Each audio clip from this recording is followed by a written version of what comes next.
And now we're going to send to the live stream.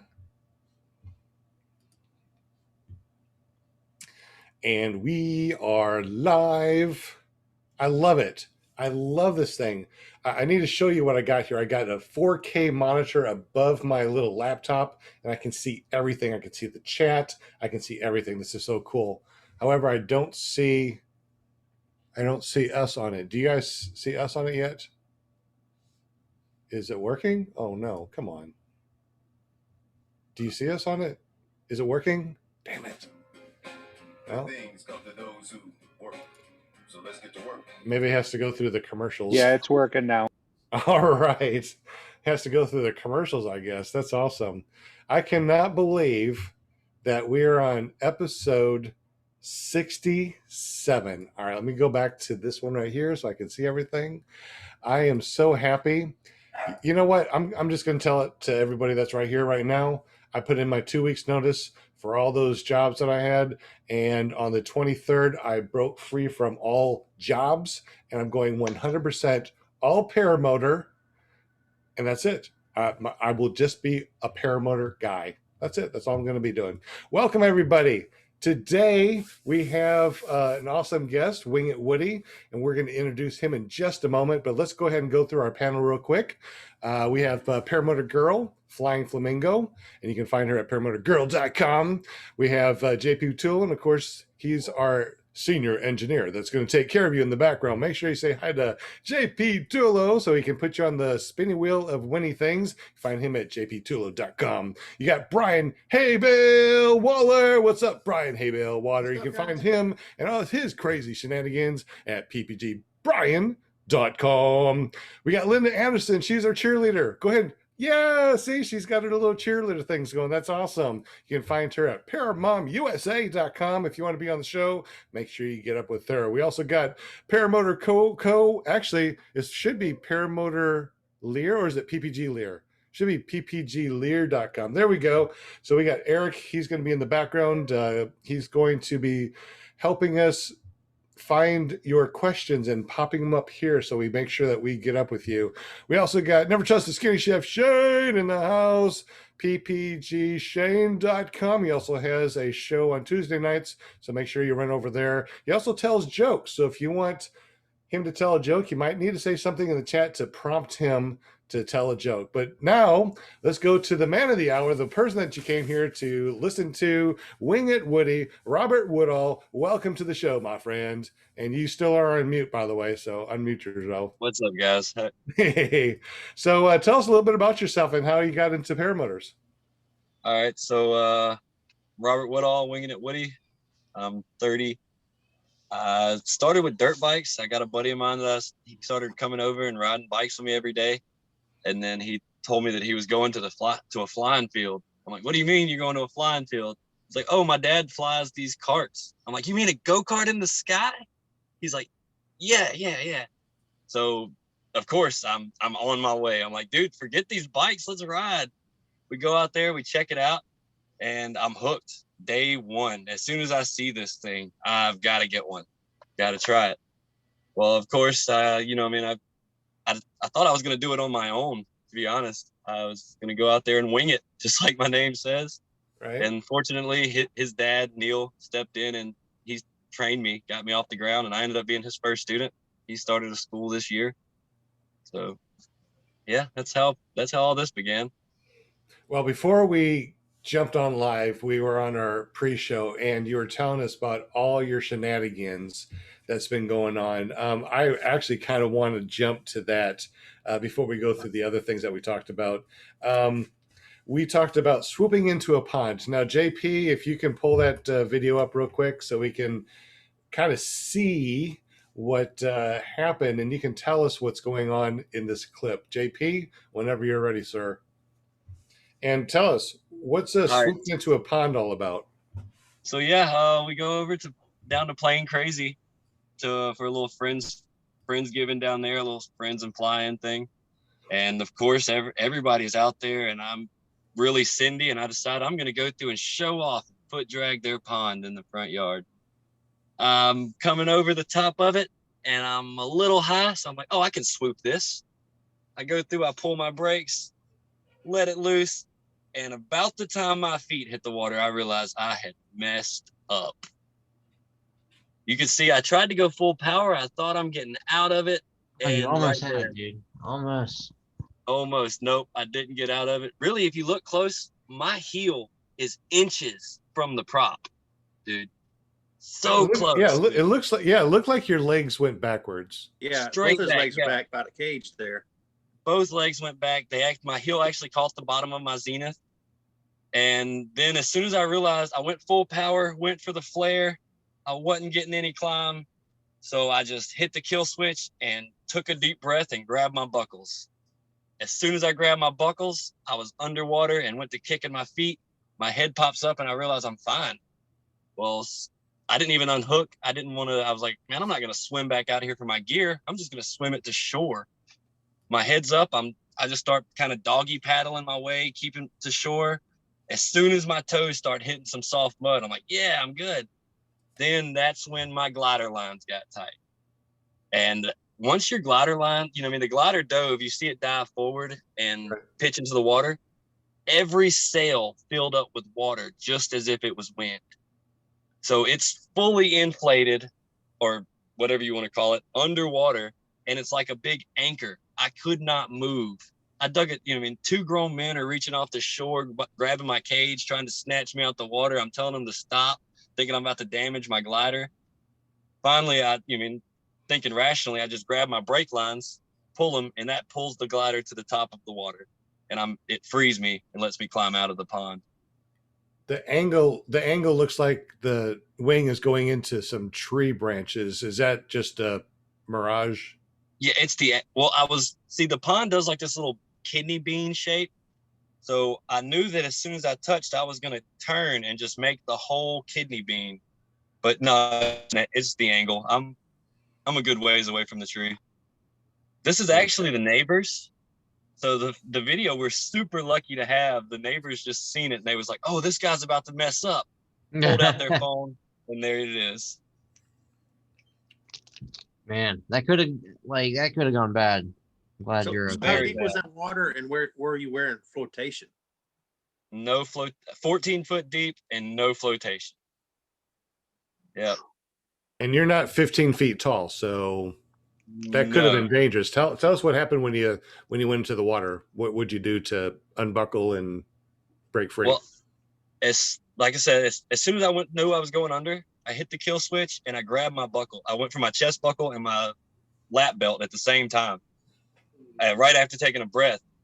And as soon as I hit, I started kicking my feet and my head popped up. I was only underwater like maybe a second, 2 seconds. It didn't feel long at all.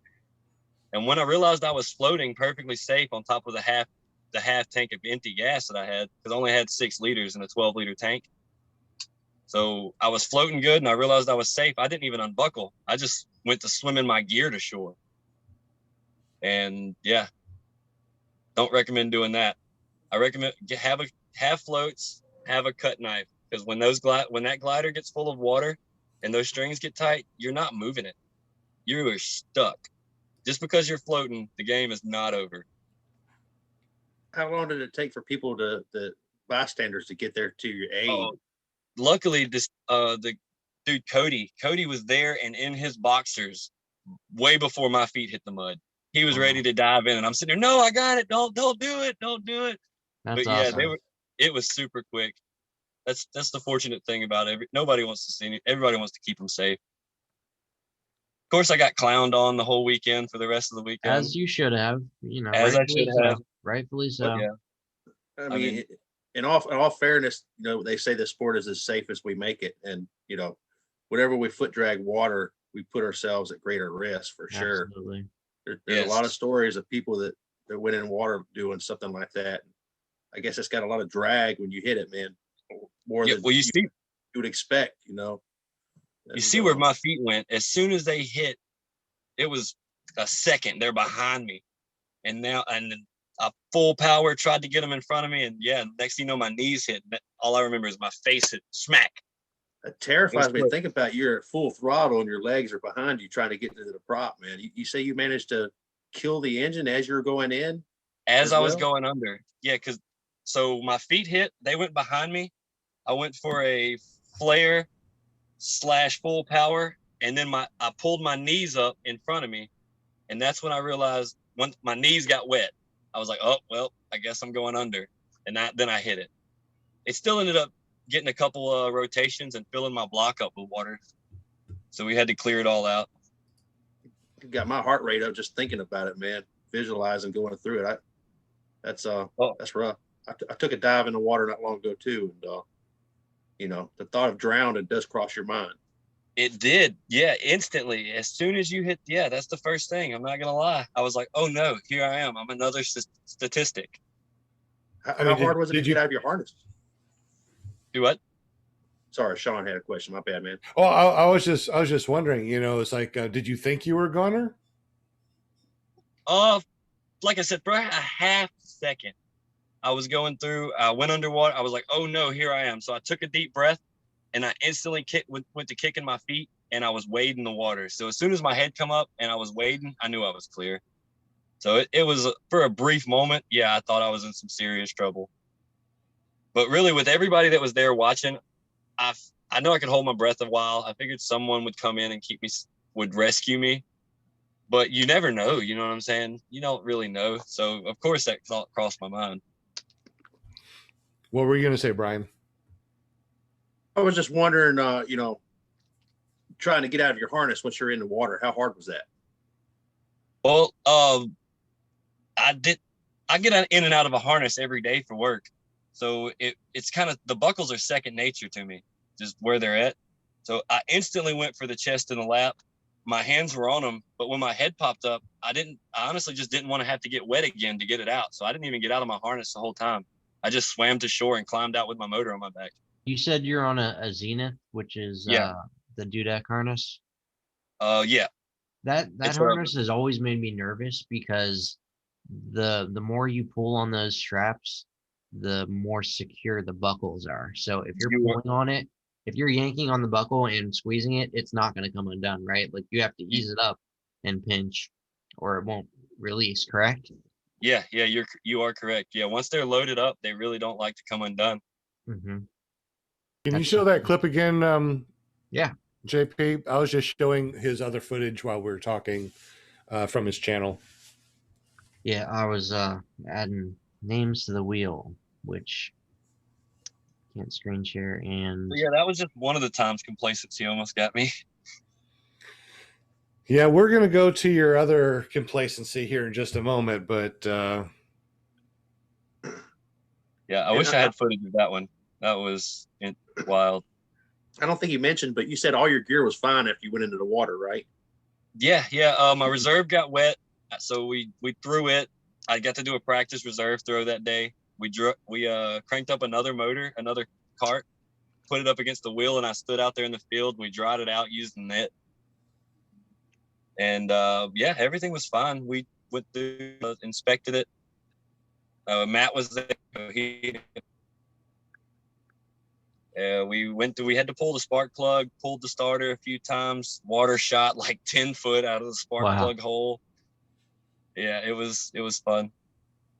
And then we cranked it up, and it a year and a half now. Year and a half, roughly ballpark. How many hours would you say you had? 300 to 400 at least. So you do some flying. You're like at least. Yeah, right on. Yeah, it's not unusual for me to put 10 or 12 hours in a weekend, 2 or 3 days. He sounds like me. Yeah, for real. Yeah, that's what I was just saying. Yeah, I really am addicted. I got bit by this bug. Do you do like cross countries, like long flights, or a bunch of short flights?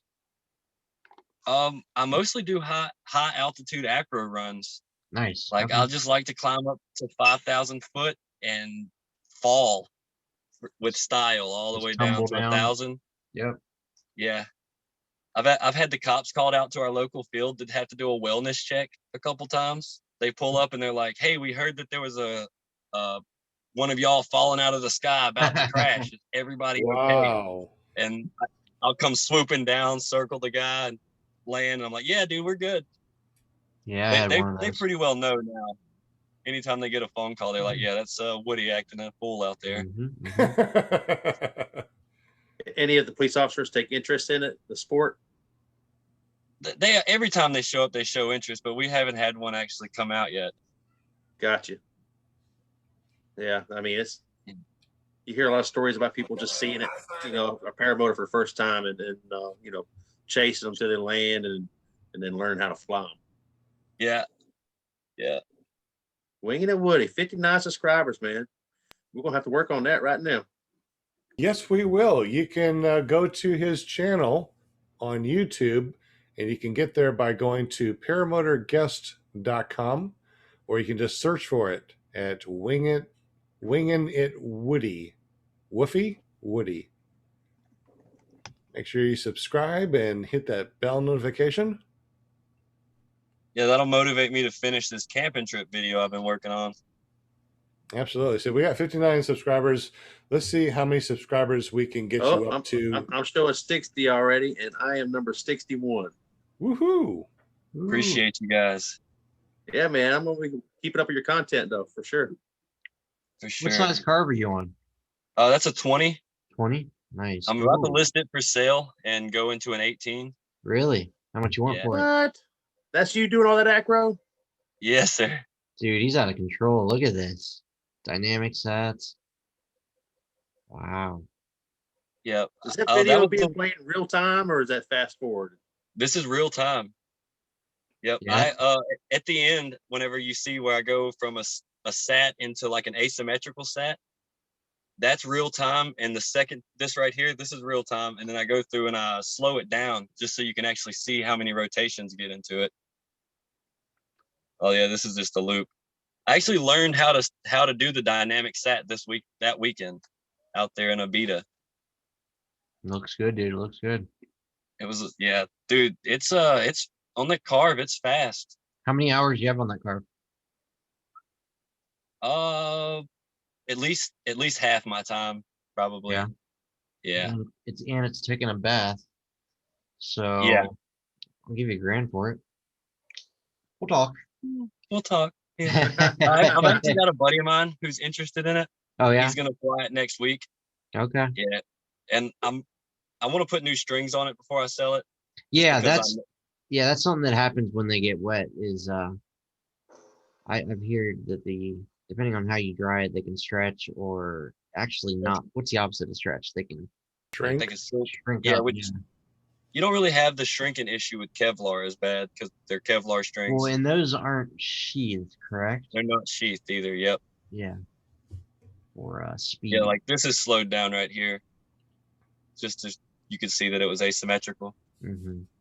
But very cool, dude. Very cool. Awesome, man. Nice sunset too. Where are you located again? Macomb, Mississippi. Mississippi. Okay. Mississippi, man. You right around the corner from me in Alabama. Yeah, right across, yeah. Right across the river from me too. So we probably need to go and fly together. We definitely need to link up. Was any of y'all at Endless Foot Drag last year? No, I will be next year. I missed it. Sweet. Since I am quitting my jobs and I'm doing paramotors full time, I might be able to make it to a lot of the fly-ins this year. Just saying. Hey, it looks like Paraswag USA is raising his hand. If you want to ask a question, go ahead. Unmute yourself and ask a question, Paraswag USA. What's up, Woody?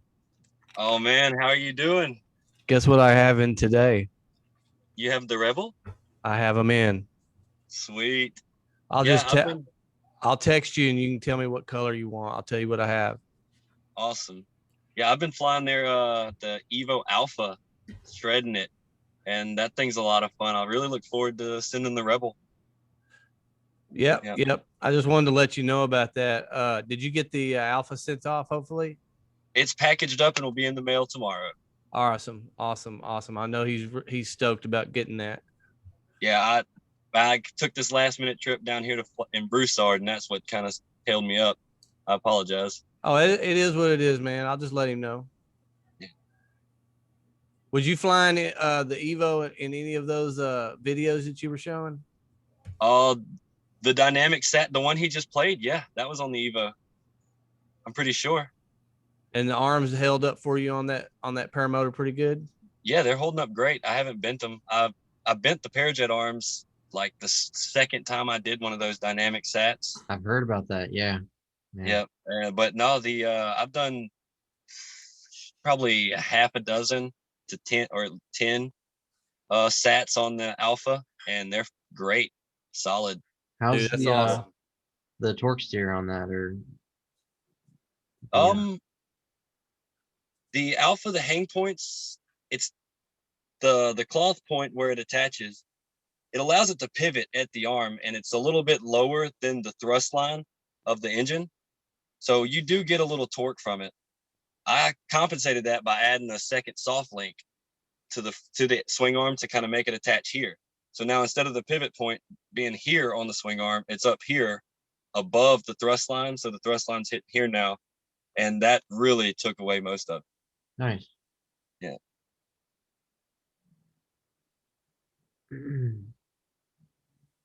I'm looking through the chat. Do we have any questions in the chat? Eric or Jade? No questions in the chat yet. Okay. So I had one earlier that I had asked in chat, but y'all missed it. okay. No. Yeah, I was just about to remind them about that something about some high line at Neil's. Oh yeah. Yeah. So Thanksgiving, 2 weeks after that, after the whole swooping into the pond, I just had a complacent month. We took off from the local airport, flew to the Wendy's, then we took off from Wendy's, flew to another friend's house, doing a small cross country. We lost track of time, started getting dark, and the winds picked up. I realized I couldn't make it back to where I took off from. So we was just flew crosswind to another friend's house, Niels, who flies and who trained me. Done landed there 100 times, dude. At least. It's just getting dark. I got super comfortable because I've done landed at windy, just got complacent. I'm coming down this highway. I kick the top of a tree. I bank a hard right turn, kind of swoop it. I'm lined up perfect for his house because he lives on a hill. So you have to come in and land into the hill and flare and kind of balloon to stick it. So I'm getting ready to build up all that energy. And as soon as I bank right, I'm lined up beautifully. I look, there's a power line right there in between me and my glider. Yikes. Yep. So naturally, I stuffed the left brake, and it was already too late. It sent it pitched in, and I'm swinging. Now I'm just on this thing, swinging and spinning. I'm rotating back and forth between looking at the highway, looking at the house. And my buddy Neil, it's his house. He landed there first. I see him up there. He's rushing, getting his gear off. So I'm like, I'm dangling. I heard the pop of the transformer. So I knew the power was good. You don't have video of this, do you? No, and my GoPro died. Nobody was recording. Yo. So while I'm dangling and swinging back and forth, spinning, I'm seeing Neil rush getting his gear off. I'm like, okay, at least there's help on the way because he owns a bucket truck. So if you're gonna, That's convenient. yeah, if you're gonna get stuck, at least do it in the man's yard who owns a bucket truck. Yeah. So I'm like, okay, help's on the way. Next thing you know, wham! I fall. I just hit the ground. Oh. Yeah, and it's right on the edge of a ditch. So he said that when he stepped from around the barn, he couldn't see me at all. And next thing you know, he just saw me climbing out the ditch. So the whole time I'm thinking he's on his way to help me. He has to use the bathroom. He never saw me hit the power line. No. He's rushing to get his gear off to go to the bathroom. Yeah, he finds out what happened by his wife coming outside, and she's like, the power's off. What happened? And that's when I'm down there, and they see me with half my cage dangling, prop busted. Yeah. So, Woody, what you're saying is your accident scared the crap out of somebody else. Literally Yeah. scared the crap out of me. So, Ching. it actually got us. So, all right. So picture I'm climbing out of a ditch with half a cage dangling by the net and the zenith, prop busted. I'm mad, ticked off because I just did that stupid thing. Knowing that, like I said, I've taken off and landed there at least 100 times. I know there's a power line to the left. I thought it came at a different angle. I didn't know it went straight across like that. But hindsight's 2020. So as soon as I climb out of this ditch, here comes this white SUV pulling up. I'm like, all right, somebody's done seen me have an accident. They're making sure I'm okay. Well, they pull up and they're like, hey, we saw you fall from the sky. How did you fall? I point, I'm like, yeah, I hit this power line right here. I just didn't see it until it was too late. They're like, oh, that's crazy. We see you flying all the time. Would you take me for a flight? And Wow. I'm just like, what? You just watched me hit a power line and you want to fly with me? Oh, wow. You were crazy. That's awesome. Yeah. So I guess as soon as you hit, the wing draped across more than one line and shorted it out. Yeah. It was just a 2-line, a top and a bottom line. It went over the top, pulled it straight down into the bottom, and before I even realized what happened, the power was already off. So basically, you were not grounded at all. Zero current flowed through you. Oh no, I was nowhere. I was probably 10 foot from the ground still. The glider, because it went uphill, his house goes up a hill like this, and I hit way back here, and the power line's going towards his house from the other side of the highway, and my wing barely went over it. From where the lines hit, about this far down from my glider, the attachment points, or where the abrasion marks are to show. It's literally where the main lines come up and it starts to split off into little lines. That's where the abrasion marks are. They barely went over. So did you have to replace all your lines after that, or? That's one of the, that's why I've ordered new lines. They're on their way. I sent it off to get it repaired at Miss Elizabeth, because it went through and somehow it burned holes in the wingtip. Yeah, so I had to get 4 sails and like that whole tip replaced. I mean, I can't believe the wing, if the wing shorted out between 2 lines, I can't believe it's salvageable at all, hardly. Yeah, so, that's amazing. Yeah, she sent it back. She said it was perfectly safe after her inspection. Who'd you send it to? Miss Elizabeth down in Louisiana. I mean, Florida. Parator, I think is the name of the company. Parator, okay. Yeah. Awesome. Yeah, when we got it back, of course, after she tells me, she's like, oh, everything's good on it. I replaced the pieces of fabric and the 2 break, the tip steering line, and it broke the stabilo line also. So they replaced both stabilo lines, because when you replace one, you do the other. She said it was all good. Well, right before me and Matt, we're planning on doing that. We did a trip down to Grand Isle, a camping trip to Grand Isle. Linda knows, she was there he actually did a podcast while we were out there. But right before that trip, we were inspecting the glider, and we noticed those abrasion marks I was talking about. And, I throw down every day, hardcore, sat after sat, into barrel roll, into wing over, and so that makes me uncomfortable. We called her and FaceTimed her, and we was like, hey, we found this after your inspection. Are you sure this is safe? She's like, yes, honey, it's perfectly safe. But if you don't feel comfortable, replace them. But I'll guarantee it's safe. So the Carve is very durable, to say the least. That is really amazing. I know with all the acro that you do, I know with the acro that I do, my lines, they don't last very long. You said that you flew 300 to 400 hours. That's about where I'm at right now. But between 2 wings, is that the only wing that you have right now? Well, fortunately, I have it in a big A wing that I use for just thermaling and such like that, my starter wing, but I rarely fly it. Fortunately, Neil has a school. He started up his school, and he's got a plethora of gliders. So that's actually how I got to the Carve. Is I started on the A wing, then I went to a smaller, like a 24.5 or 25.5 A wing. I was throwing it around. And then I went to a 26 Falcon. I really enjoyed the Falcon, but I just wanted something, a little more than what the Falcon was doing. And I demoed the Carve 22. I loved it. I was hooked on that. And then once I went to order one, Matt was like, no, dude, get the 20. Don't worry about the 22. You're going to love it. And he was right. He was right. So a total of 3 wings you've had so far? Well, actually, the Carve was my second wing personally. Okay. Like that was the second wing. What made you decide on that size? The 20? Yeah. After flying the 22, I really What's enjoyed your it. weight? Before we 185. 185. Okay, and that the Carve is available what 16 through 22, something like that. I think they list 18 through 22 on their website, but you can get it in a 16. Yep. And you didn't want to go with the 22? That's too big. Well, I demoed the 22 and I liked it. I really enjoyed it, but I mean, I don't know. I just a little more dynamic on the 20. Yeah. A little more dynamic on the 20. Quick shout out really to Kent Stamey in the chat. He gave $20 and Will Fly gave $5. Appreciate you guys. Nice, regulars. Yes, thank you very much.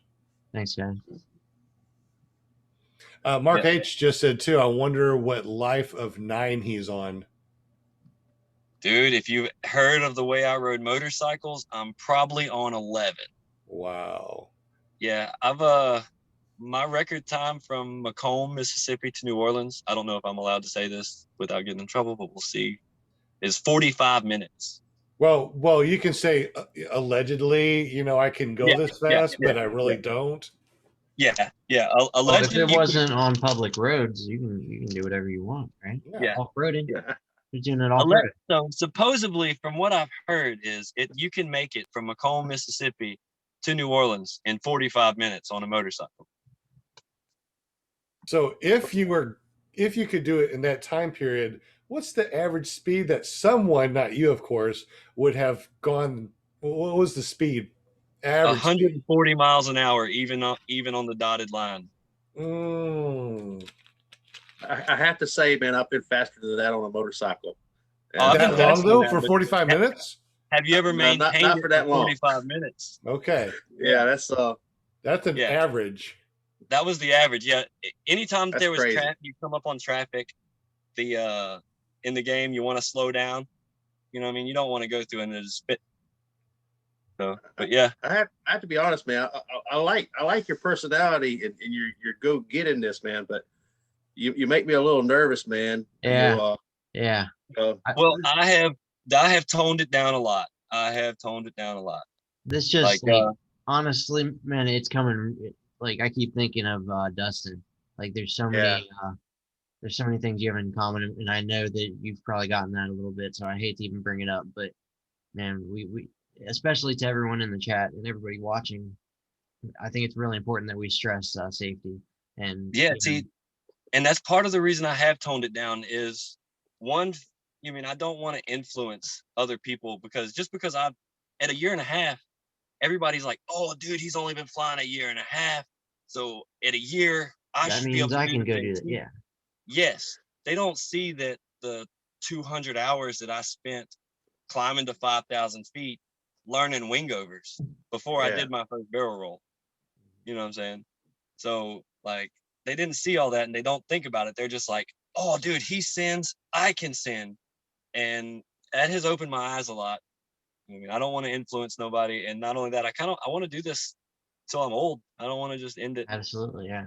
Yeah. That power line really opened my eyes. The pond didn't scare me. I honestly kind of laughed at it. I'd said I'd do it again, but no, the power line opened how complacent I was getting. Yeah.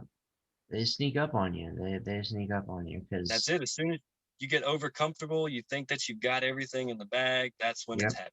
That's when you stuff just happens so fast, man. And when you're low, there's just no time to deal with it. The mistakes are, He says that he goes up. He says that he goes up high and does the macro stuff. So that's a good thing.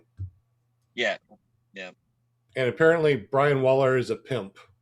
Nick Griffith with a $5 donation. Thank you very much.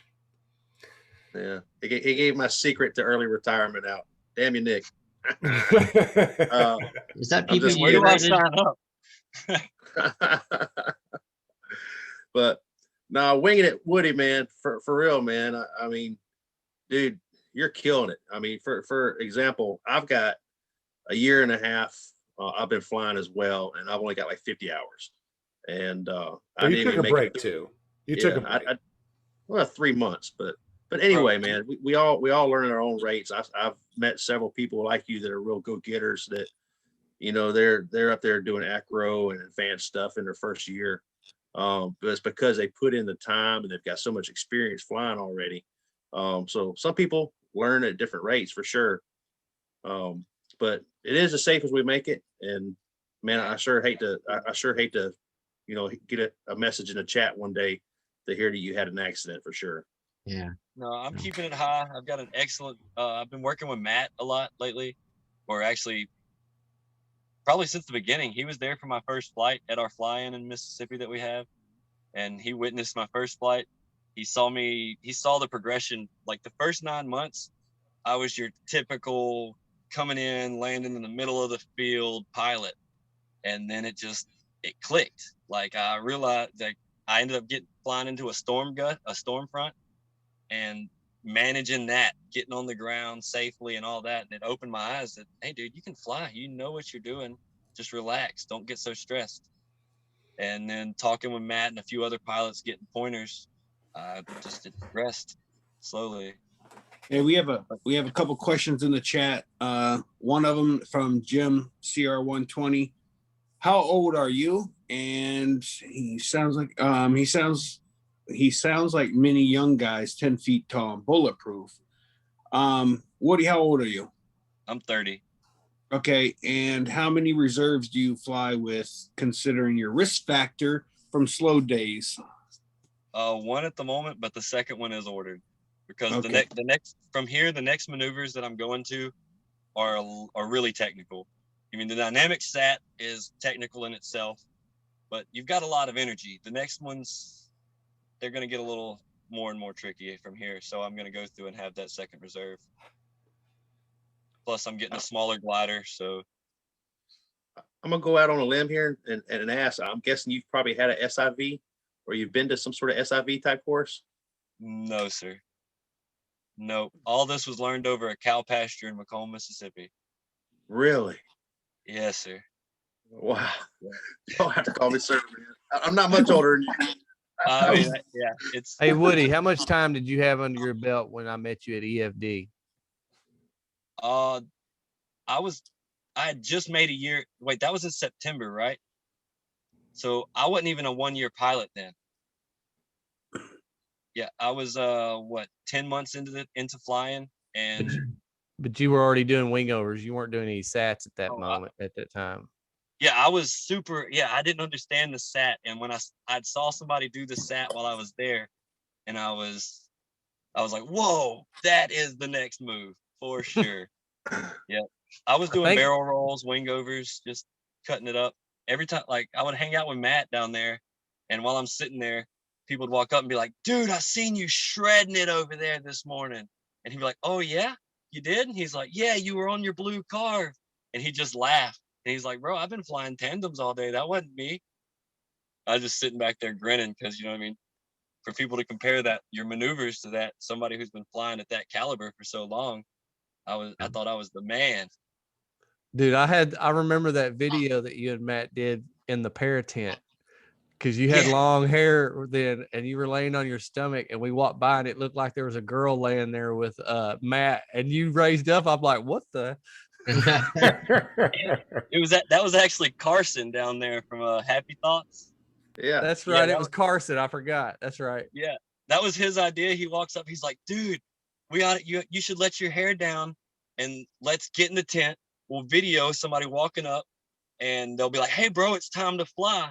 I look up, and then you turn around and reveal that you're a man. And in a goof, I'm like, yeah, let's go, bro. Let's do it.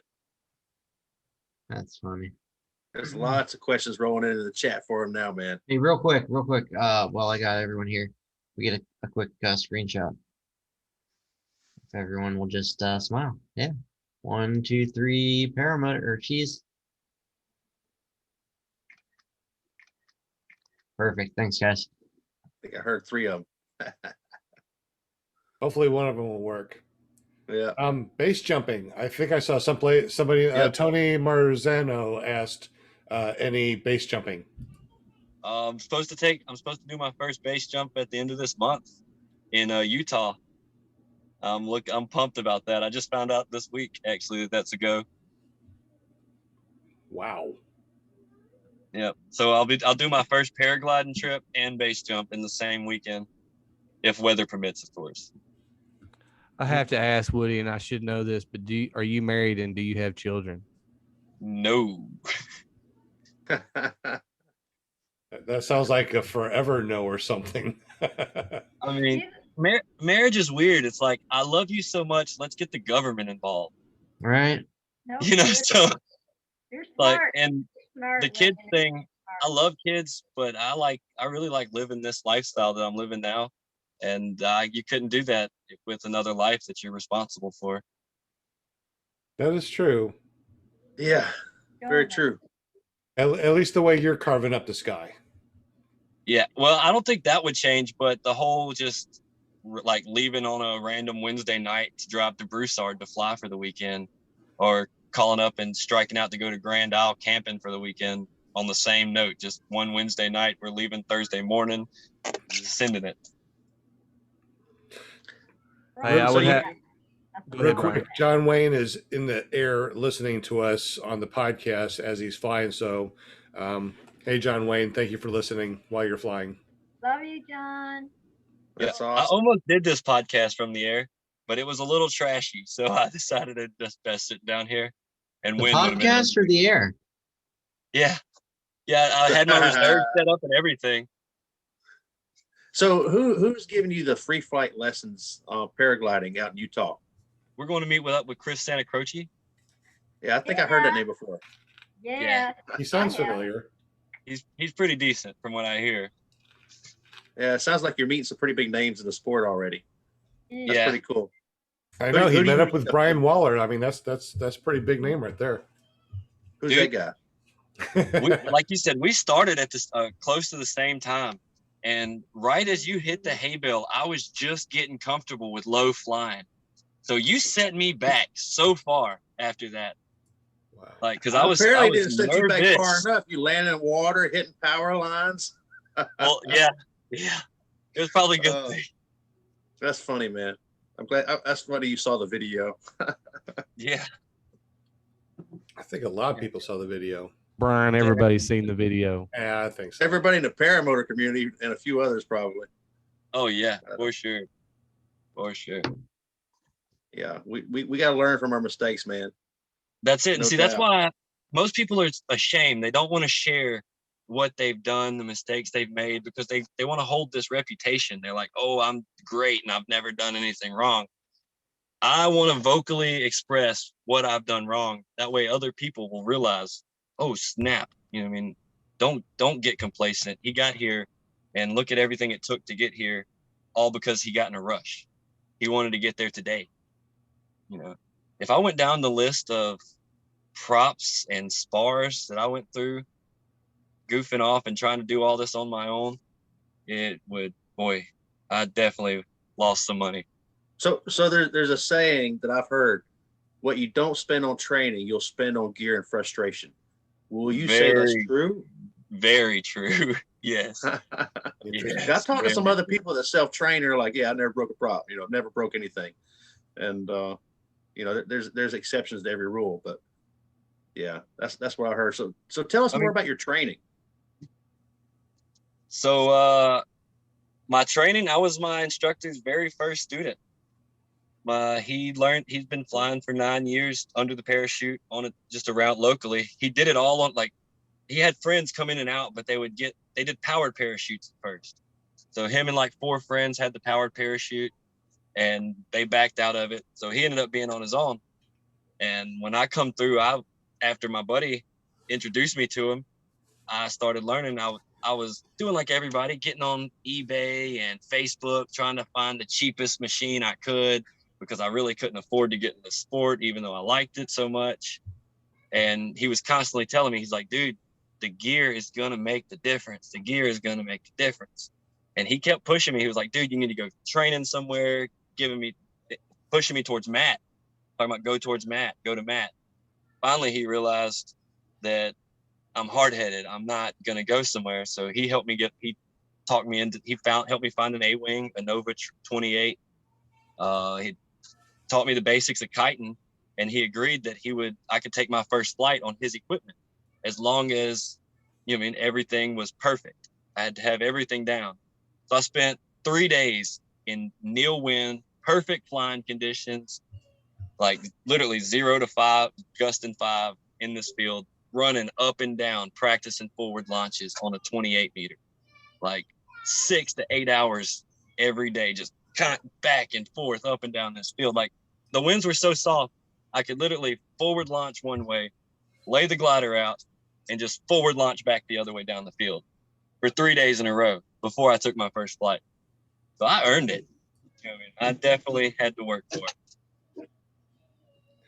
Hey, I got a question for you. A lot of questions in the chat. Go ahead. I got Shane. a question. I got a question real quick. Have you done any kind of maneuvers, such as barrel rolls or whatever on your A-wing? Yeah, I was, well, not a barrel roll per se, but I was doing huge wingovers and taking collapses left and right. Like I would just get over the top and let the whole side collapse out from underneath it, and I didn't care. It just didn't bother me. And Matt seen me do it one day, and he was like, dude, that's not the way. You need to chill out on that. Because like, the A-wing's not ever meant to really go over the top on it. I mean, sure, if you heavily load one, you could throw it around and have some fun, but a 28 meter, nah, you're not really meant to go over and loop it. Right. It's about 10 till 8, and we're going to be spinning in about 10 minutes. So make sure you say hi to JP Tulo and let him know that you are in the chat and you want to be on the spinning wheel of winning things. One thing that we haven't talked about yet is, how did you get your name? All right, so the Wingin' it actually started far before I wanted to fly. I had this idea of just buying like beater dirt bikes and motorcycles, winging it, figuring out what's wrong with them, fixing it, and then sending it full send. And I wanted to make a YouTube channel, Wingin.it.woody, where I fixed it, just fixed motorcycles. I kind of lost interest into that as soon as I got shown this motorcycle, and as soon as I got shown a paramotor, and it stuck. I was like, wow. So I chose my name before I ever even started flying. So you did. Fits.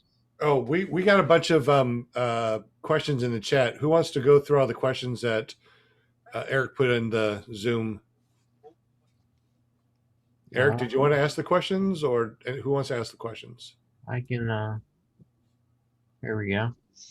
Yeah, no, somebody else go ahead. I'm still monitoring chat. Okay. Okay, so Kent Stamey says, what he does isn't for everyone, but just like any sport, you need people like him in the sport to help with advancing the equipment for the rest of us, because he will push it past the limit, constantly pushing the limit. I think that's pretty accurate. That is very accurate. Yeah. Jim CR120 says, Chris Santa Croce has some wise words about risk management and taking risks. Question for Woody from Jim CR120. Has anybody expressed their concern to you in person? How energetic was their communication? Did they yell? I think he's talking about your risk profile. I mean, you ever have any family get up in your face and be like, man, you got to quit doing this stuff? Yeah. well, my family knows how I am. They kind of expected it. They was like, oh no, we already know what this is about to lead to. Because they were there the first time the flying we had. Matt showed up, and of course, he went up and did his thing. So they saw that, and when they saw that and they knew what was coming, they knew it was coming. It was only a matter of time. Yeah.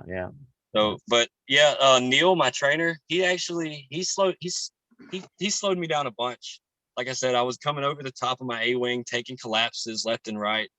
And that's whenever he was like, here, he pushed me to trying a smaller wing and moving up to the Falcon. Of course, anybody who's Cindy under a year, everybody tells me that I was taking unnecessary risks. And looking back at it, I did take a lot of uncalculated risks, some low-level acro that I really didn't know what I was doing, things like that. So, yeah, I definitely have heard it from a bunch, and I'm a firm believer that people need to hear that. Like, if I wouldn't have heard it, things could have gotten worse. I probably could have already tried the tip drag. You know what I mean? Mhm. I definitely, that was a goal. I wanted to touch my wingtip to the ground in the beginning. I was like, oh yeah, it's awesome. Well, And you kind of did that in the pond. You kind of dipped it into the water, so you kind of got it.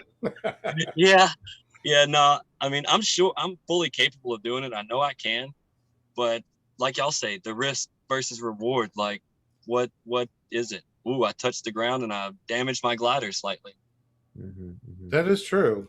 That is Well, true. Just Here's wings another are. question. Just to be that voice again, just be careful, man. I think everyone is happy to have you around, and we want to keep you around for a long time. So I think I I speak appreciate that. yeah, I I speak for appreciate everyone. that. We say, just keep doing what you're doing, but keep it a measured, sort of style. So Yeah, for sure.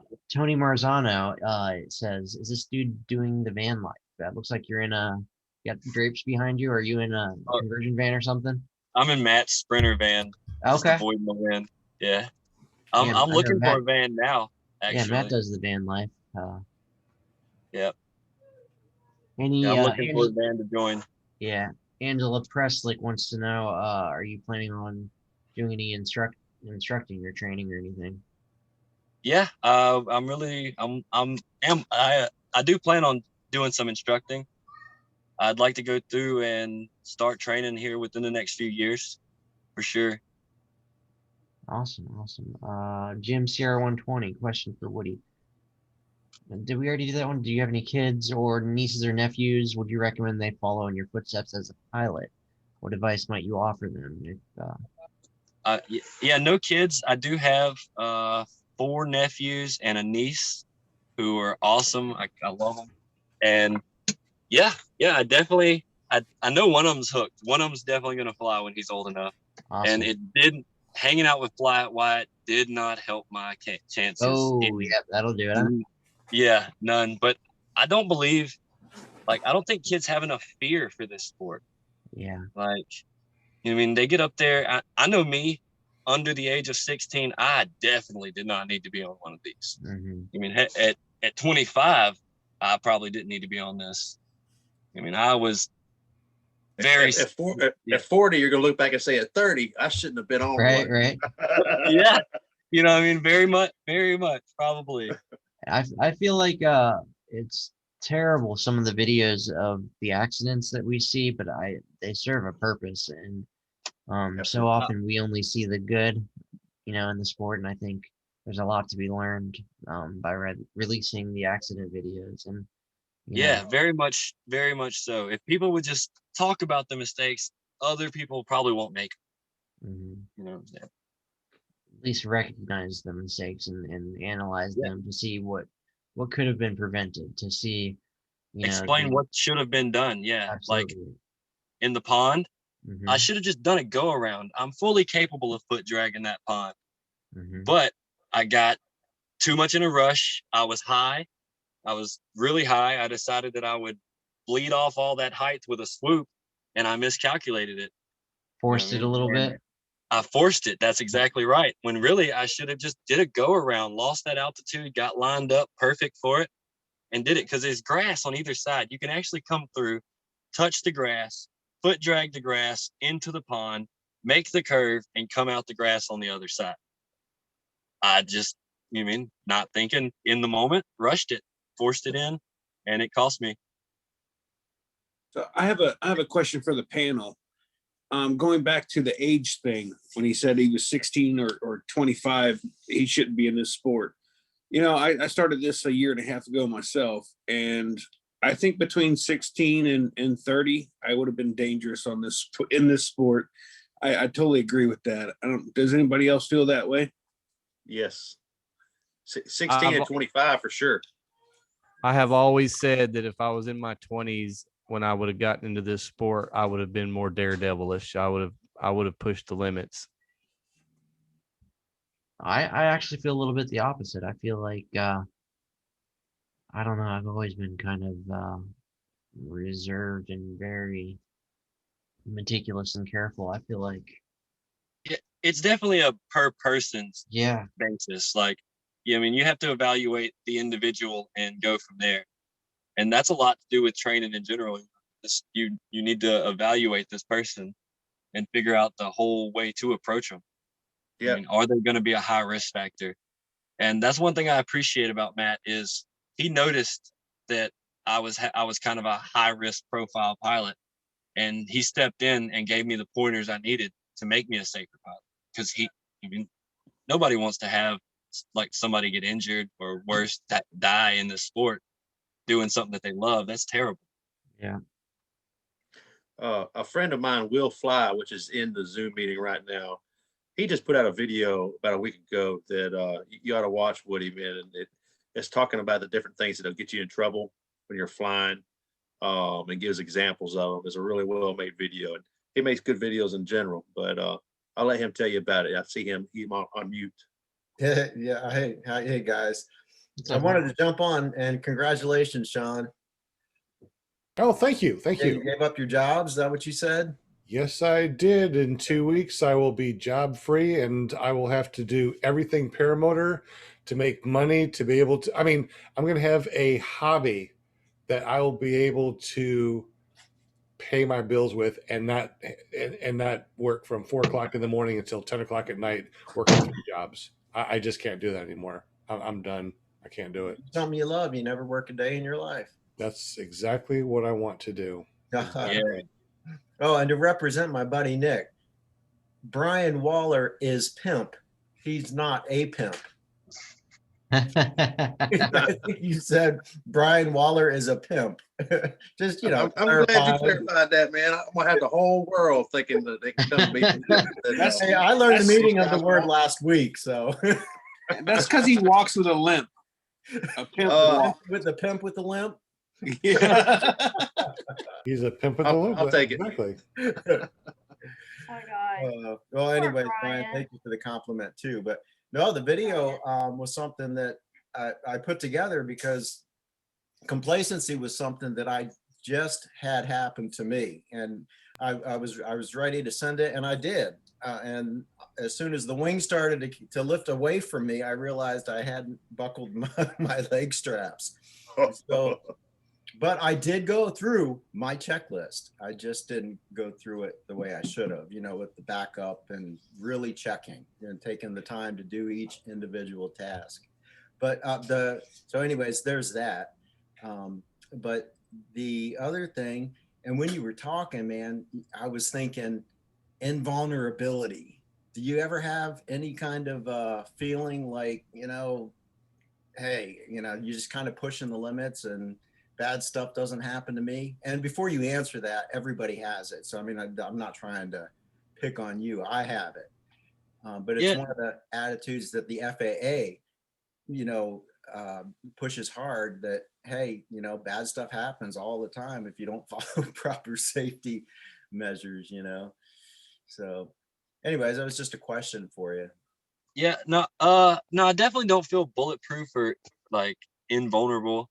I am fully aware of the risks that I'm taking with doing the maneuvers that I do. Now, 7 months ago, 8 months ago, if you would have asked me that question, I probably would have told you the same answer, but knowing I was lying.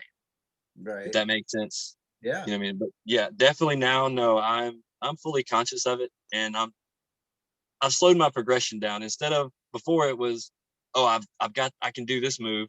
Let me do the next maneuver. I'm ready for the next maneuver. I'm spending all my time perfecting the maneuvers that I've already performed.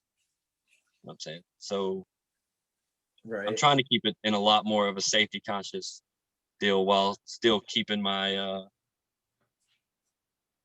I don't know how to my excitement of the progression, like, because I'm eager to progress. I just constantly want to get better and better and better, and I mean, I've got to find other things to get better at so that I don't push that limit. So what's next for you, man? Paramotors. Where do you want to go with it?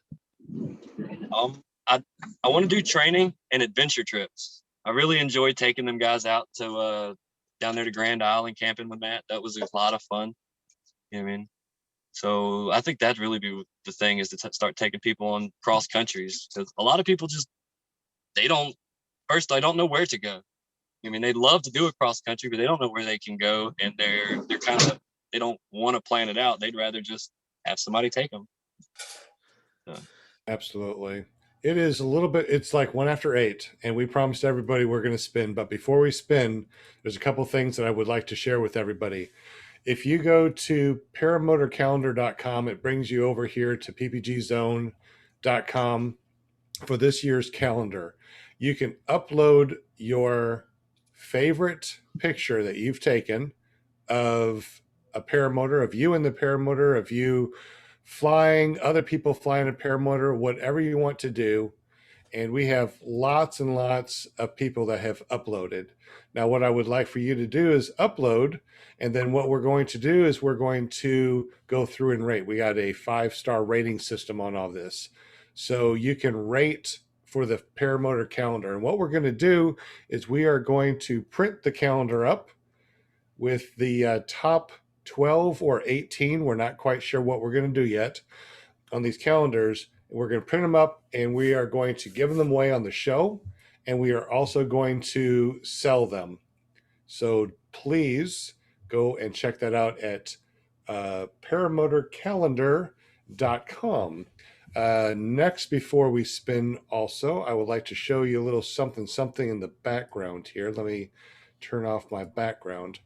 Hey, that yes? paramotor calendar, I appreciate that challenge. I want in that.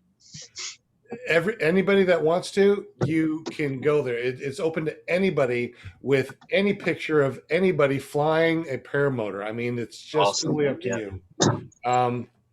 We also are going to probably get some of these.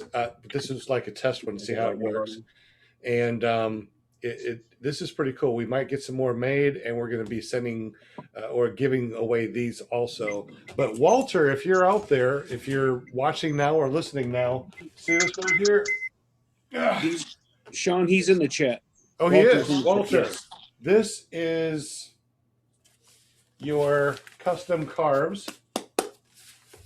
I got it in the mail. You can send me anything that you want to here at this address, and I will get it. And I will send it to Walter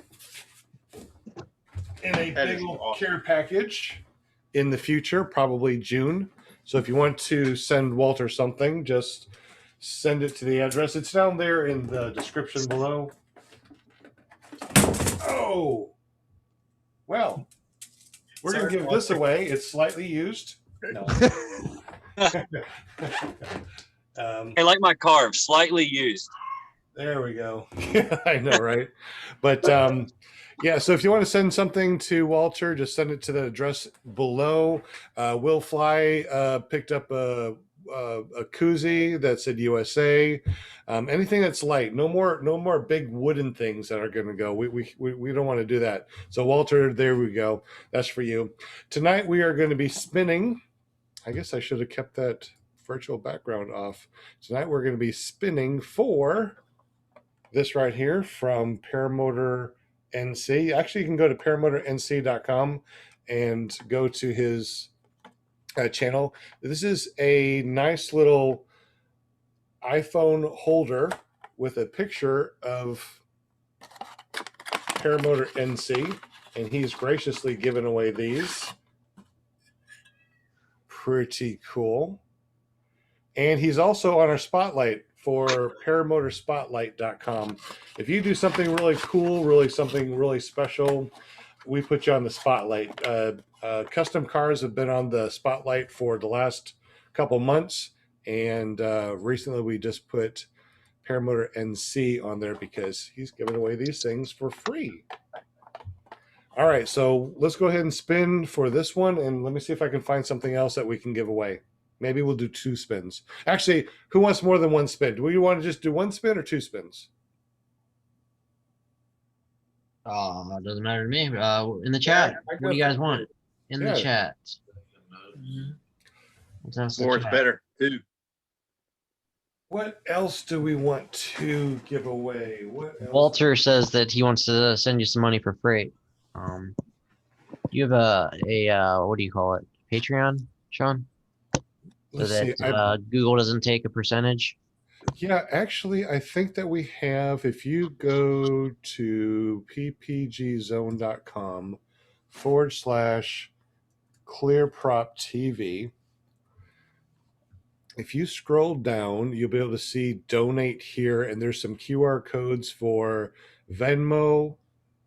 The chat wants 3 spins, by the way. Yeah. Okay. That wasn't one of the answers, but okay. We might have to do that. And there's also a Cash App for Paramotor TV, and there's also a PayPal. So you can send any donations there without YouTube taking out 30% and another 20% for taxes. But, you know, we appreciate everything that y'all do for sure. And we are going to give away something else. You know what? I know. Dragon Campers has another shirt that he's going to give away. So we can spin for the Dragon Campers shirt. One of these. And you know what? Go ahead and spin. Let me see if I can find something else to give away. What are we spinning for right now? Well, the first person that wins gets to choose between whatever I come up with. What? Uh-oh. Here we go. Sean's chair, the cell phone holder, or what was the other one? Mike. Hey, Woody, are y'all driving right now? Yeah. Well, I'm riding. Is Matt driving? Yeah. What's up, Matt? Hey, what's up, guys? That's awesome. Glad There you he joined is. us. Dang, he looks like Anthony Villa. Yeah, he does. I did. Oh man. Matt Bro, Vineyard, the Matt Vineyard. We're going free flying, and the mustaches help you feel the thermals. Oh, is that what it is? That's what it is. So it's like a calibrated flying tool. Yeah. Okay. I like it. I like it.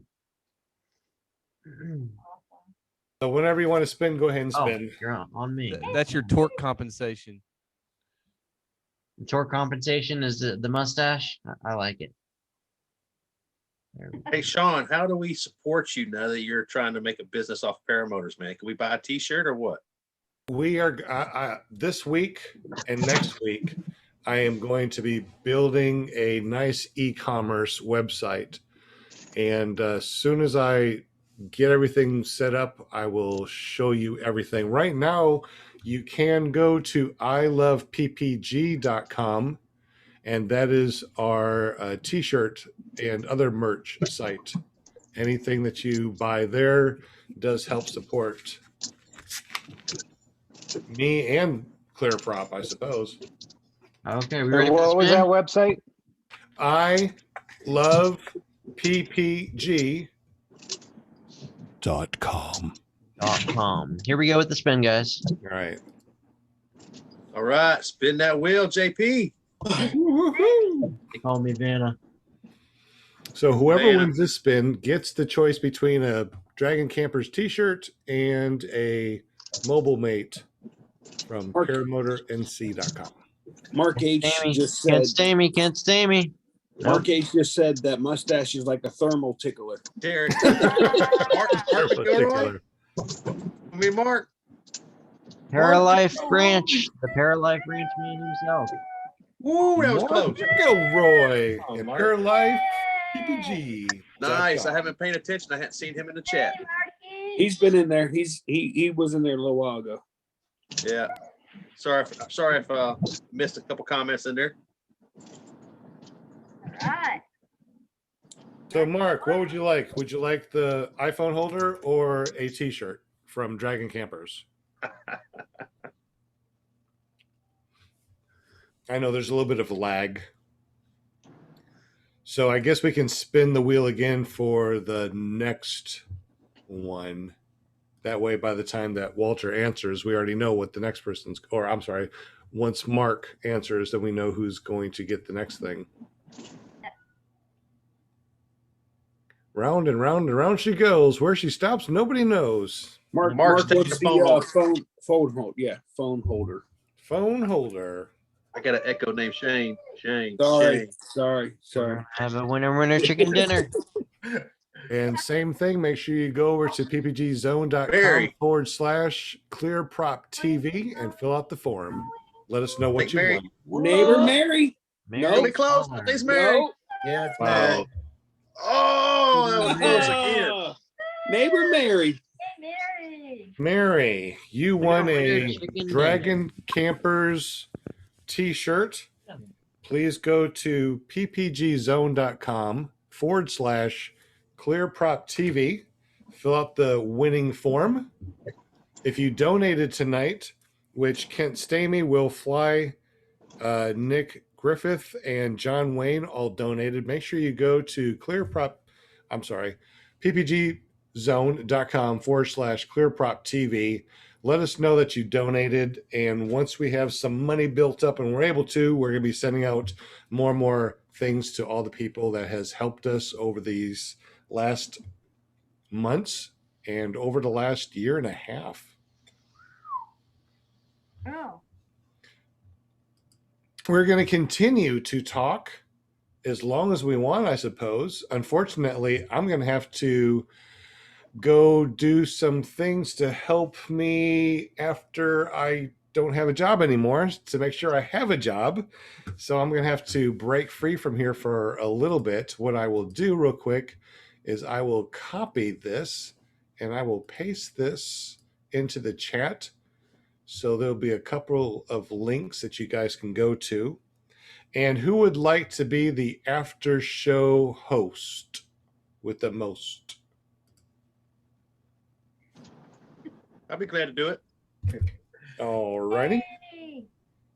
Let's see. Step up, Brian. But before you leave, Jim CR120 says, now that Sean is going full-time PPG host, will Spinny Wheel winners still need to fill out all the red tape?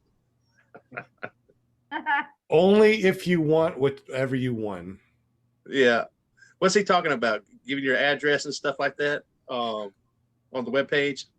Oh, well, see, right now, what we're trying to do over the next year is we're trying to build up the business where we have our e-commerce and we have the paramotors and swag and wings and all that gear and all the parts and everything. I'm trying to put that all together, and then next year, well, I'll tell you about that all later. It's going to be really cool. Anyway, Awesome. we got the t-shirt for Mary. Mark, you got the phone holder. Let me put that information in there. Let's see. Brian, I'm going to make you the hostess with the mostess. Hey, before you do that, can you make Ben a moderator? Oh, Ben who? Paramotor NC. In the chat? Sure. Let me go Yes. to view live stream. Yeah, good job, Shane, because I had no idea how to do that. Oh, you just click on the three dots and then you hit moderator and that's it. So I'm going to click now I on know. So where is he? Paramotor NC? Who did we say? Yeah. Ben? Ben, yeah. All right. So click on the three dots and put user in timeout. Nope, wrong one. Hide user on this channel. Nope, that's not it. Add moderator. There we go. Okay. Woo. It doesn't say give him a cool little blue wrench. Yes. He's got a cool blue wrench. Now say something in the chat, Paramotor NC, and see if he has a little wrench next to his name. Which reminds me too, I just found out I can get a bucket of 10 millimeter wrenches. Don't do that. Don't do that. What? Don't do that. I use 10 millimeter wrenches a lot. I'm not getting no phone calls. Are you going to paint them blue too? No. Yeah. No, I think there's another store that does that. No, I use them for my paramotor. Believe it or not, a lot of my bolts are 10 millimeters. That's great. All right. I see you with a blue wrench. I'm going to take a picture and send it. Oh, God. Don't do it. Don't do it. There it is, Paramotor NC. He has a blue wrench. All right, that's awesome. All right, so we got 20 thumbs up, 3 thumbs down. It all counts. We got 30 watching. If anybody would like to add a thumbs up, add a thumbs down, we appreciate you because the Matrix, of YouTube says we don't care what it is. It's still engagement. So it works out great for both of us. All right. So in the chat, you see the pippygzone.com/clearproptv.com. That's where you can go to donate, to let us know that you have donated. And if you won something, go there and let us know that you won something. All right. What else was I going to do before I leave?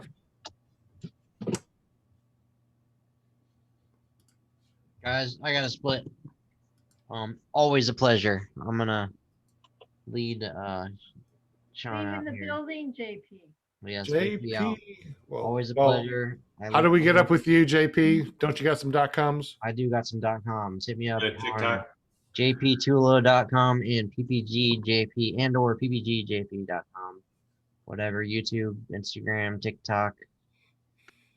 TikTok, what's that? TikTok. I know, right? One where you do cute dances. And you know. I hear you got some pretty big numbers running over there, man. Yeah. How's that cat video doing? Cat video is where it's at. That's where the majority of my action. But yeah, you can also check me out on OnlyFans, where a little bit more risque photos, if you know what I mean. Okay. Anyways, Saying Elvis is leaving the building. Elvis is leaving the building. Okay, Elvis. Well, all right, guys. Take care. I will catch you next week. And later, JP. I'll catch you on one of the so much so. for helping us with the spinning wheel. Absolutely happy to be here. I'll see you tomorrow at the PPG/cooking show. Right? Are we having that? Skinny Chef?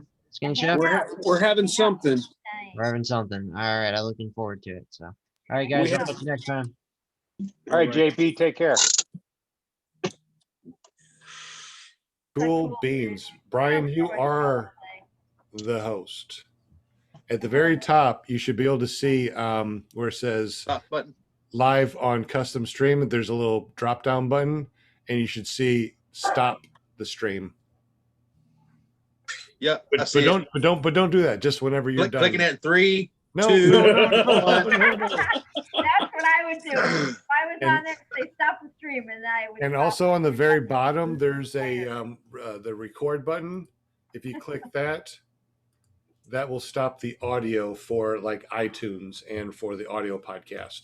Let them go as long as you want to, but whenever you're done and you want to just go private, just tell everybody goodbye and have a great evening. I'm going to go try to make some money because it's 8 o'clock here, 8:19. So I got a couple hours before I go to bed, trying to make my life all paramotor.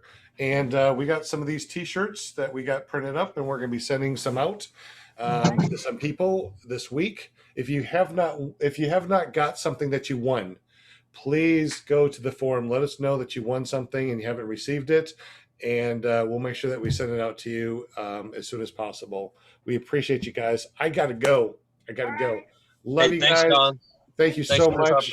Bro. And yeah, absolutely. And yeah, definitely, Woody, you are awesome. I definitely want to talk to you more. Maybe tomorrow we can chat on the phone because, man, you're awesome. Appreciate it. I appreciate it, man. For sure. And thank you, my panel. Thank you, everybody. I love you guys. I'm heading on out. Love you, Mike. See you tomorrow. Thank y'all. So, See you, Shane. That's Sean. But calling me now. Hey, Woody, what's the most advanced maneuvers you would do on an A-wing? Well, I've sat at an A-wing. All right. Yeah. Yeah. Pretty much any. I mean, you can do most any of them if they're loaded, right? Right. You're just not going to do a barrel roll on one? Probably not. They're a little slow. I don't like to spend that much time over the top of one. Right. So the reason well, I actually, go ahead. I've got a my buddy's got a, what is it, a 25 and a half? 20, yeah, it's a 25 and a half Independence. It's a school wing. Like everything's labeled. Dude, and if you ever, like I end up barrel rolling it, wing over it. I send it hard. Like I love fun.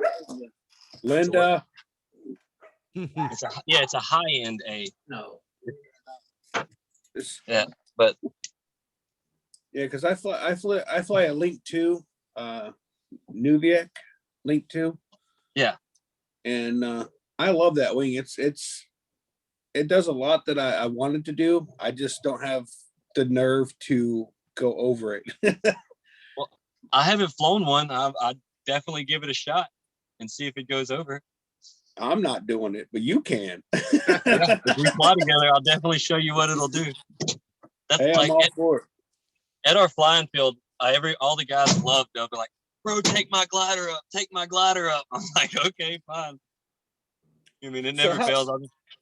So with flying different wings right off the bat, do you like take a little bit of time to get comfortable with it, or you just start yanking and banking? Nah. I always go up and I'll spend 20, 30 minutes just cruising around, kind of getting the feel of brake pressure, figuring out what it takes to actually get it to roll, stuff like that.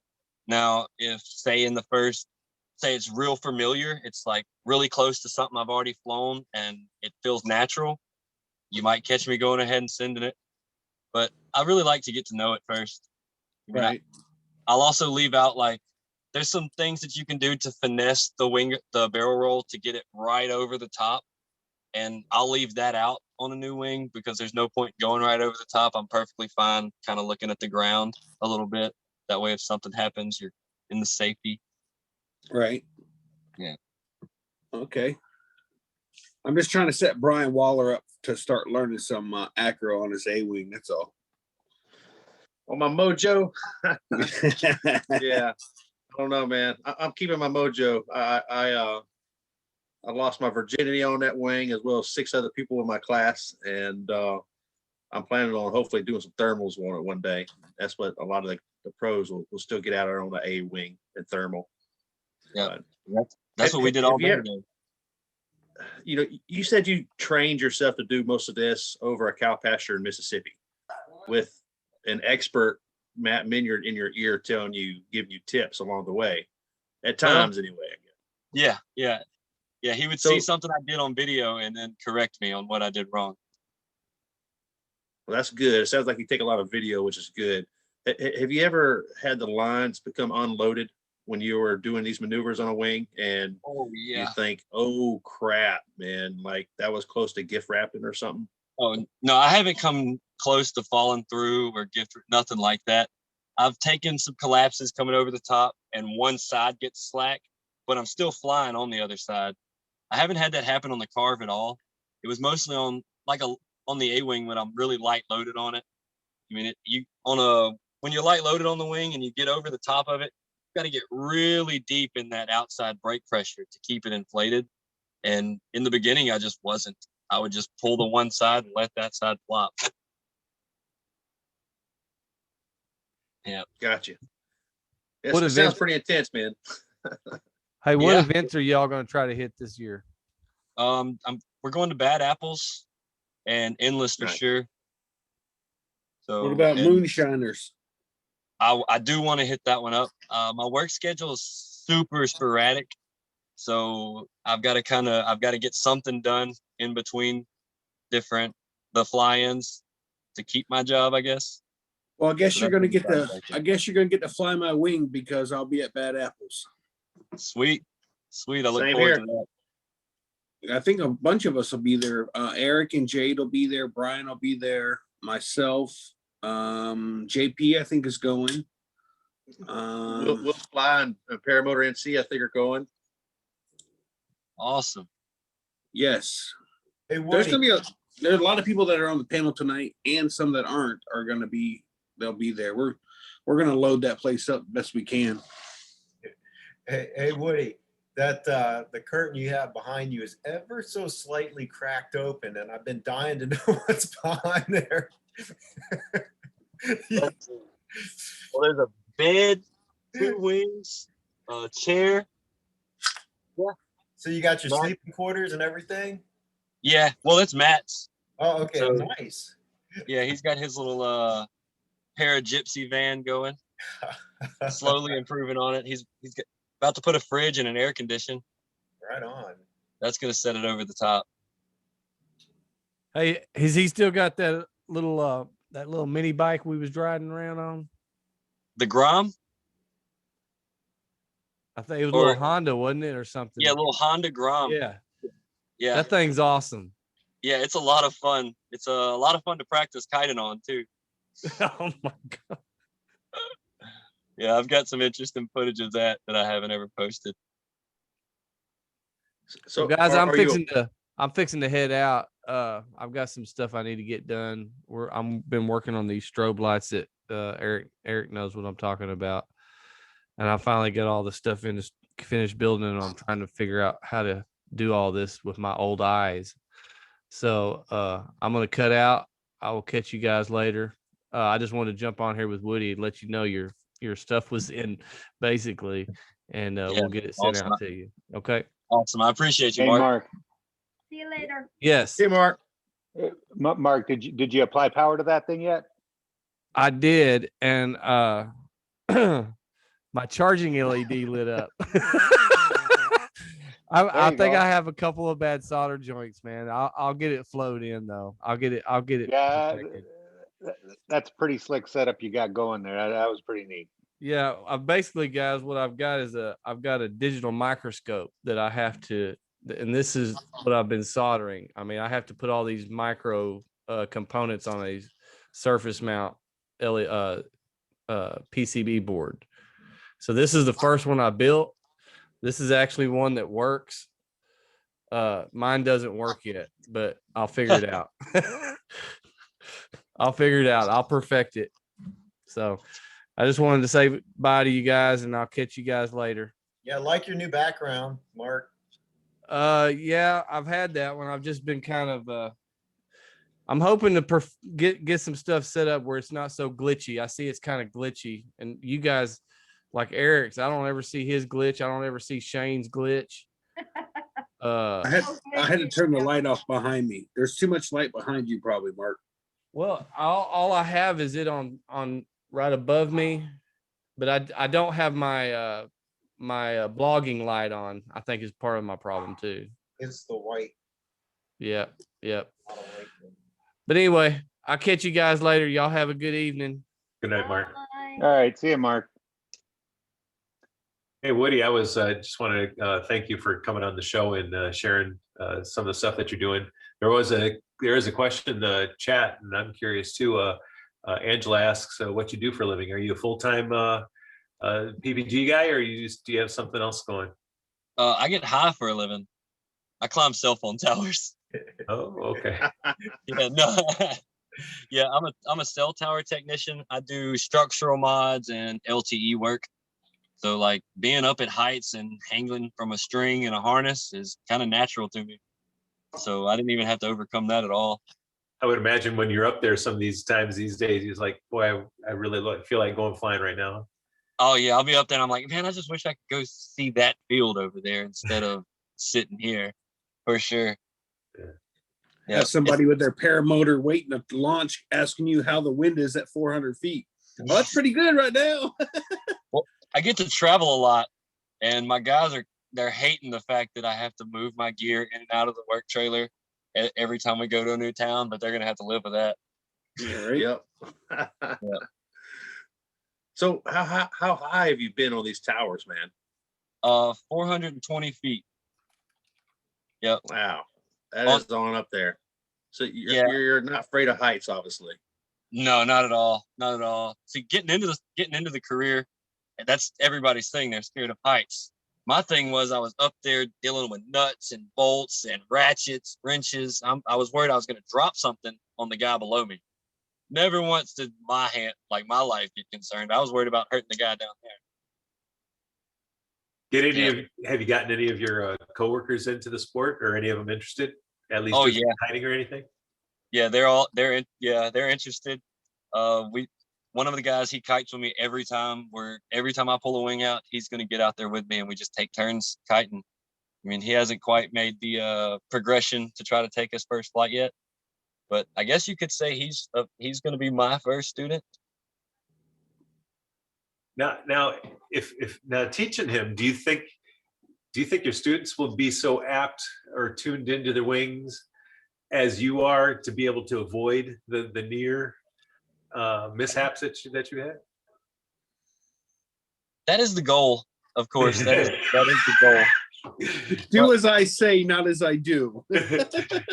Yeah, well, you mean like just how I told you all about it. I'm very proactive on preaching the safety aspect. I realized that I'm fortunate. I got lucky is all it was. All the skills that I have, none of that saved me. If anything, that made me overconfident and put me in that scenario. Oh. So therefore, yeah, I preach that heavily, even to everybody that I run in contact to, because like I say, I'm only a year and a half into this, and I'm doing things that a lot of people that's 5-6 years in aren't even going to attempt.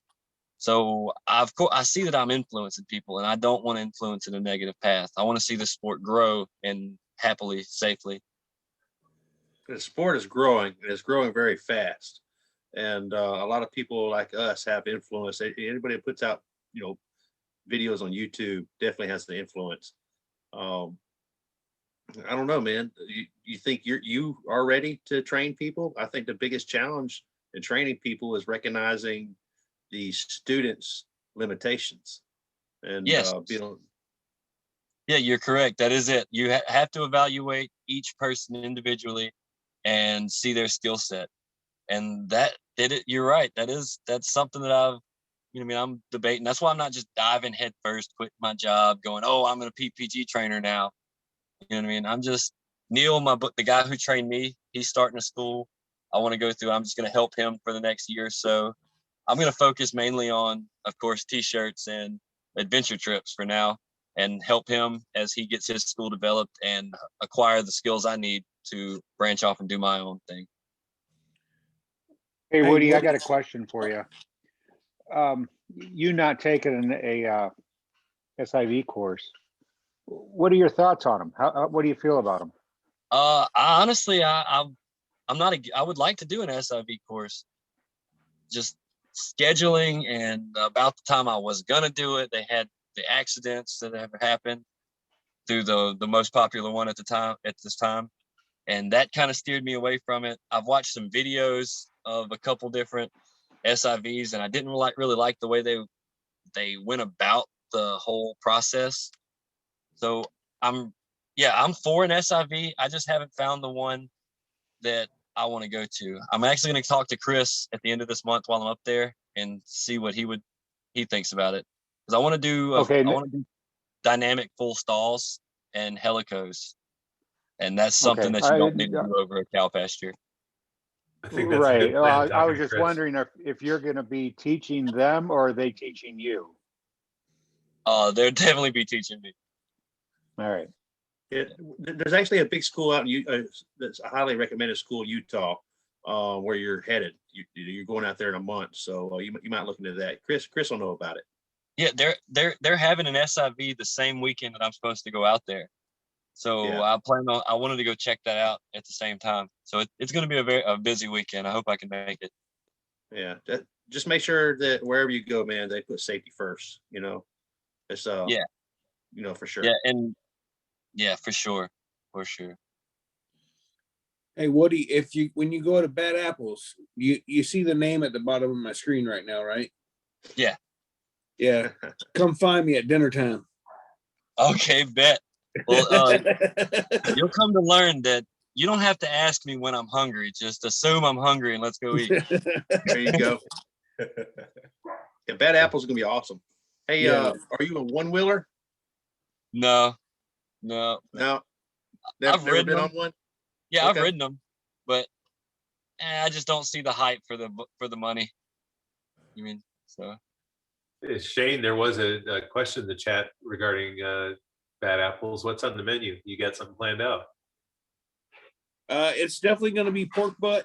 There may be a brisket. I'm doing my first brisket on my brand new pellet smoker this weekend, and we'll see how that goes. I've been scheduling cooking to master this new grill before Bad Apples, because I'm concerned that it's a little, I don't want to say it's advanced, but there's a lot of new techniques I got to learn because it's a pellet smoker.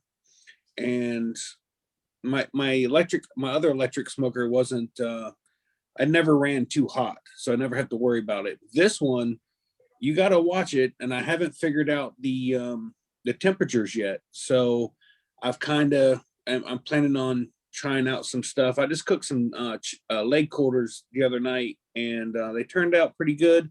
I did overcook them a little too long. Everything was good. I just thought it was a little too dry. So they were cooked probably 20 degrees longer or higher than they should have been. But I'm learning. I've never had a pellet smoker before, but I've heard nothing but good things about them. I'll be down in Florida in 10 or 11 days. So if you want to, practice on me, if you want to, I'll taste test some of your accents. What part of Florida are you going to be at? I'll be in Lake Whale. Are you? I'll have to get with you and meet up with you over there. I'll be there for a good month or so. So there'll be some time to play with. Are you flying or what are you going over there for, Jim? I'll definitely be doing some flying, but I'll be continuing my internship. Oh, okay. All right. He's interning to be an instructor at Aviator. I didn't know that.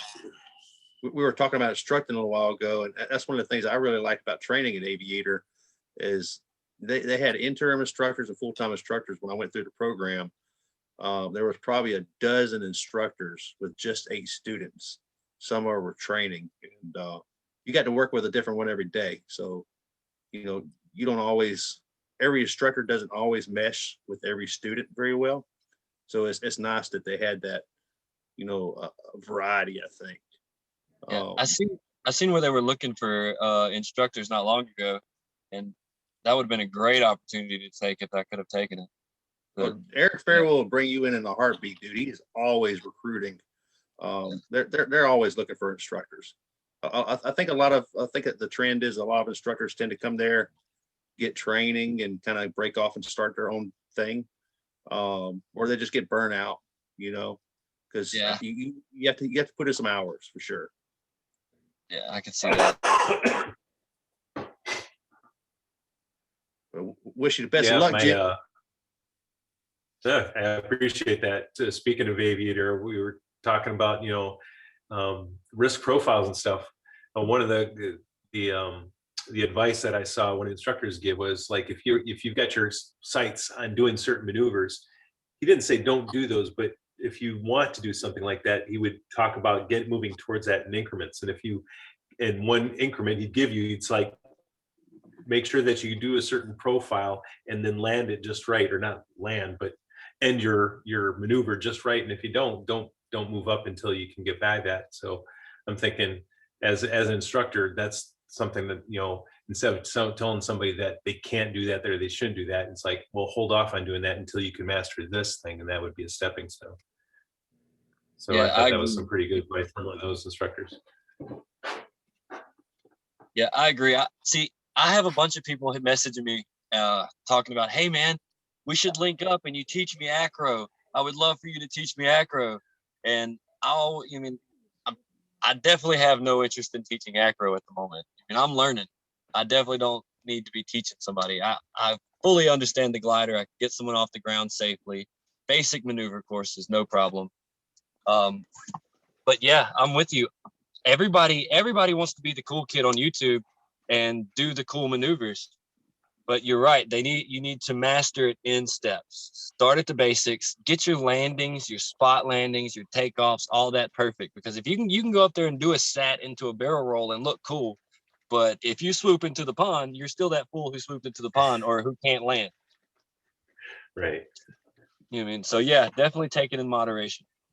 Is that your thing? I got on the show late. I didn't hear what type of flying you're into most. It sounds like mostly acro, but I don't know if you're into like slalom or cross country or anything else. A little bit of cross country. Just going up and flying in a straight line for an hour and a half gets kind of boring to me, but I could see like the actual excitement of visiting somewhere once you get there is cool. So my main flying style is definitely freestyle. I like to climb up really high and just fall with style, tumble down. Like I spent most of my time over the same field just doing that. I'd go up 5,000 foot, fall down to 1,000, do it again. do that 4 or 5 times till my adrenaline's just out of the roof. I'll come down and land, hang out for a few minutes, and try it again. Let's go. Dane, that sounds like one of your flights. What'd you say, Will? Yes, that sounds like one of your flights. Who? Yours.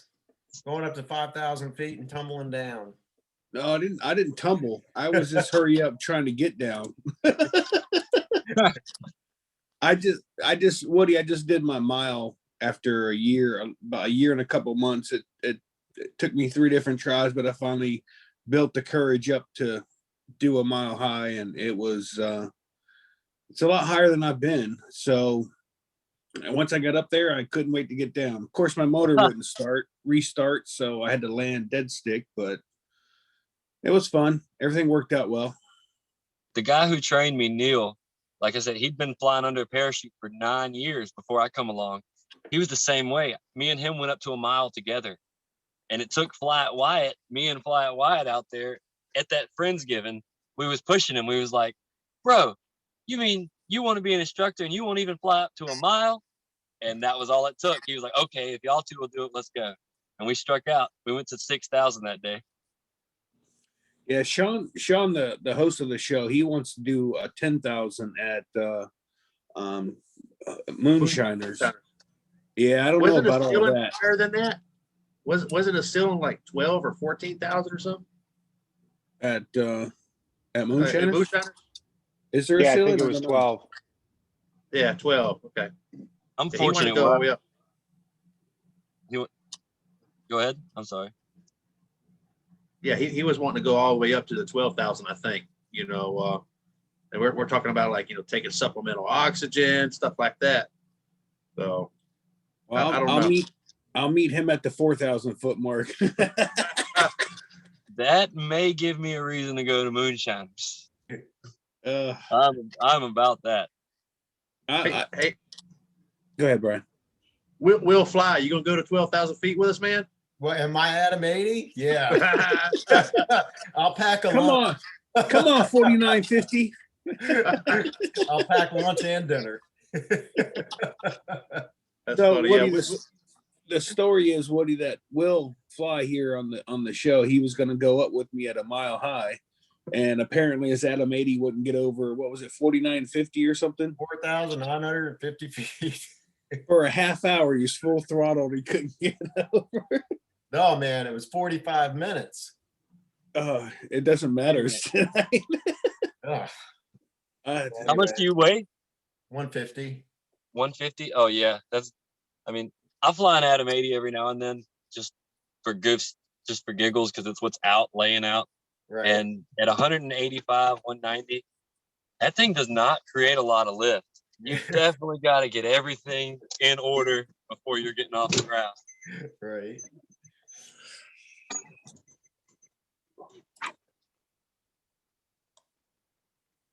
I think Jim's talking, but he's muted. Yeah, computer told me too. How often do you actually go up to high altitudes? I haven't gone up that high, but I hear it's a whole lot of work for not a whole lot, but bragging rights. You don't see much. I mean, you can't really decipher what's what, to be honest with you. I mean, trees just look like blocks of trees, and a road just like a thin line. And I mean, it's nice to look out and see the horizon and kind of see the shape of the earth from there. But outside of that, I mean, unless you're going to go up to do acro or something like that, it's really, to me, I don't really see a point. I casually go up to 2,500, but that's normally about as high as I go, unless I'm going over the river to go to the beach. And then I'll go up to 3,000 just so that I'm extra safe. In case I have a motor out dead center, I have more. Otherwise, you don't expect that you'll be going back up that high again. Because I mean, it takes a long time and it gets cold and all this other stuff, right? Yeah, if like Will got a new motor or whatever, and he's like, hey, I want to do it, I'd probably go with them just to be support. And I mean, if somebody wanted to go, yeah. I did it truly by myself. I thought Will waved me off. So I just turned and went into the wind and just hit the gas and kept climbing. I didn't know that he was behind me. So I got a question for Will. If he goes to Colorado, where it's the mile high city, can he actually fly? Just like Shane did. You know, you just set your watch to MSL and you're good to go, man. Yeah, well, I think it would require a carb adjustment for. Yeah. Oh, Jim gave me a hard time about that. I answered him wrongly as I was driving down the road. And then he's like, well, if you go to Colorado and you step off the side of a hill and you're already a mile high, did you fly a mile? I was like, wait a minute. I reset my watch to 0 on the ground. And he was giving me crap about it. And I was chuckling because it was funny because I realized what he was saying, but I didn't do what I had said in the reply. I did reset my watch to 0, and I went up 5,300 feet from there. So yes, I went up a mile from where I was flying, which if it was ground level, it would only been 68 feet difference, which would have left me short of a mile because I was still in Florida. So it's not very much elevation here in Florida. So, but I still would have been a little bit shy of a mile if that was the case. I think I'll go to Colorado to do my mile hike. To fall down. That's exactly why I bought the bigger motor when I bought my first motor. I was like 185, 190 in training. Like, yeah, you can fly either one technically, as long as you don't want to climb high, and take off my altitudes. Like, I'm going to Colorado every year. I want to be able to launch from 6,000 feet. So yeah, you need the Moster. So, man, it's a good decision. I'm glad I got the bigger engine because after I broke my leg and put on some weight, I don't even think I'd be able to get into the air on an Atom 80. It would have made easier after your accident to get off the ground if you had an 80. I mean Atom 80. Atom 80. Yeah, you'd be carrying less weight, but you got less thrust for sure. You spend a lot more time on the ground. Yeah. Dude, we had a guy 235 take the Atom 80 up on a 28. Yeah, on a 28 meter. Now he ran, he earned it, but it got him up. Wow. So actually, you guys probably don't know this. Woody, I used to be 234. You guys, I'm down to 215, just so you know. Right. And the only thing I've been doing is not drinking until 8 o'clock. So I'm saving myself about 500 calories a night, not starting at 4 o'clock in the afternoon, just so you know. You write a book, Shane. Call it the beer Dude. diet. Yeah. do the math. That's about 4 beers, Shane. No, they're 95 calories a piece. Okay, it's 5 and it change. Yeah, so I'm saving myself money by not drinking extra beer, and I'm losing weight. What kind of beer are you drinking? Bush lattes. Really? They only have 95 calories? I was looking at the Michelob Ultra, and I did the math. I was like, the beer I drink is like 7% alcohol and this amount. I was like, well, I have to drink 2 of these. So anyway, that's pretty low, 95. I got this way from drinking Yingling, which is 198 calories a beer. Yeah. And drinking about the same amount. So, but anyways, I've been cutting back, and it's starting to work. So I'm super happy about that. I think that Michelob Ultra, I think it makes you live longer because my mom, yes, my mom's 95, okay, and she keeps a stash down in the basement, and every once in a while before dinner, because Dad's having his Manhattan, so she's like, screw this, and she goes down and she gets her Michelob Ultra, pours it in the glass, and I'm like, so your dad's drinking Manhattans? She what? Your dad's drinking Manhattans, your mom's drinking like Michelob Ultra? Yep. How old's your dad? 4 o'clock every day on the money. How old's your dad, Linda? 95. Good So you could Lord. do Manhattans instead of the Michelob Ultra too. Good Lord. I never know. When I go down for dinner at 5:30 every day, it's a different, you don't know. I just go down and I embrace my circus and and she likes Linda, was there any correlation to them drinking and you moving in?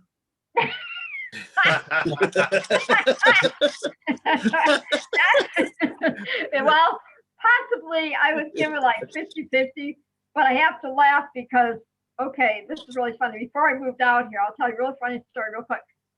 Before I moved out here, okay, my dad's birthday is November 23rd, right? So I call him to wish him happy birthday. And not realizing that my dad was kind of lit, you know, from Manhattan. So I'm like, Dad, happy birthday. And he's like, oh, I love you. Oh, thank you. And all this stuff. So I call my sister right away and I'm crying because I think he's dying. I'm like, what's wrong with Dad? And then my sister calls my mom. My mom calls me. This was her. Linda, he's drunk. And that was the end of that. So, you know, I'm telling you. Hey, I think most of us hope that we could be 95 and still enjoy a drink. No yeah. kidding. I love them that's with all awesome. my heart. Yeah, believe me. But yeah, seriously, I thought my poor dad was dying and he wasn't dying. Now I learned after moving in with him, I'm like, oh, I get it now.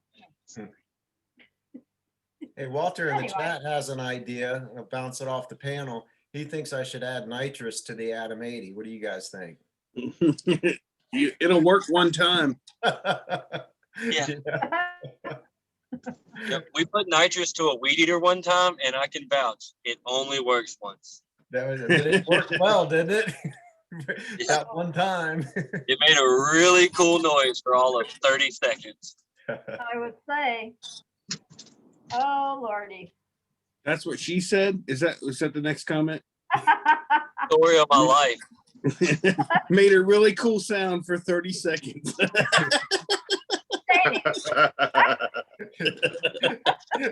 Ching. So I'm done. I'm done with the jokes for tonight, right? I can relax now. Yeah, you're never done with those jokes. Are you kidding?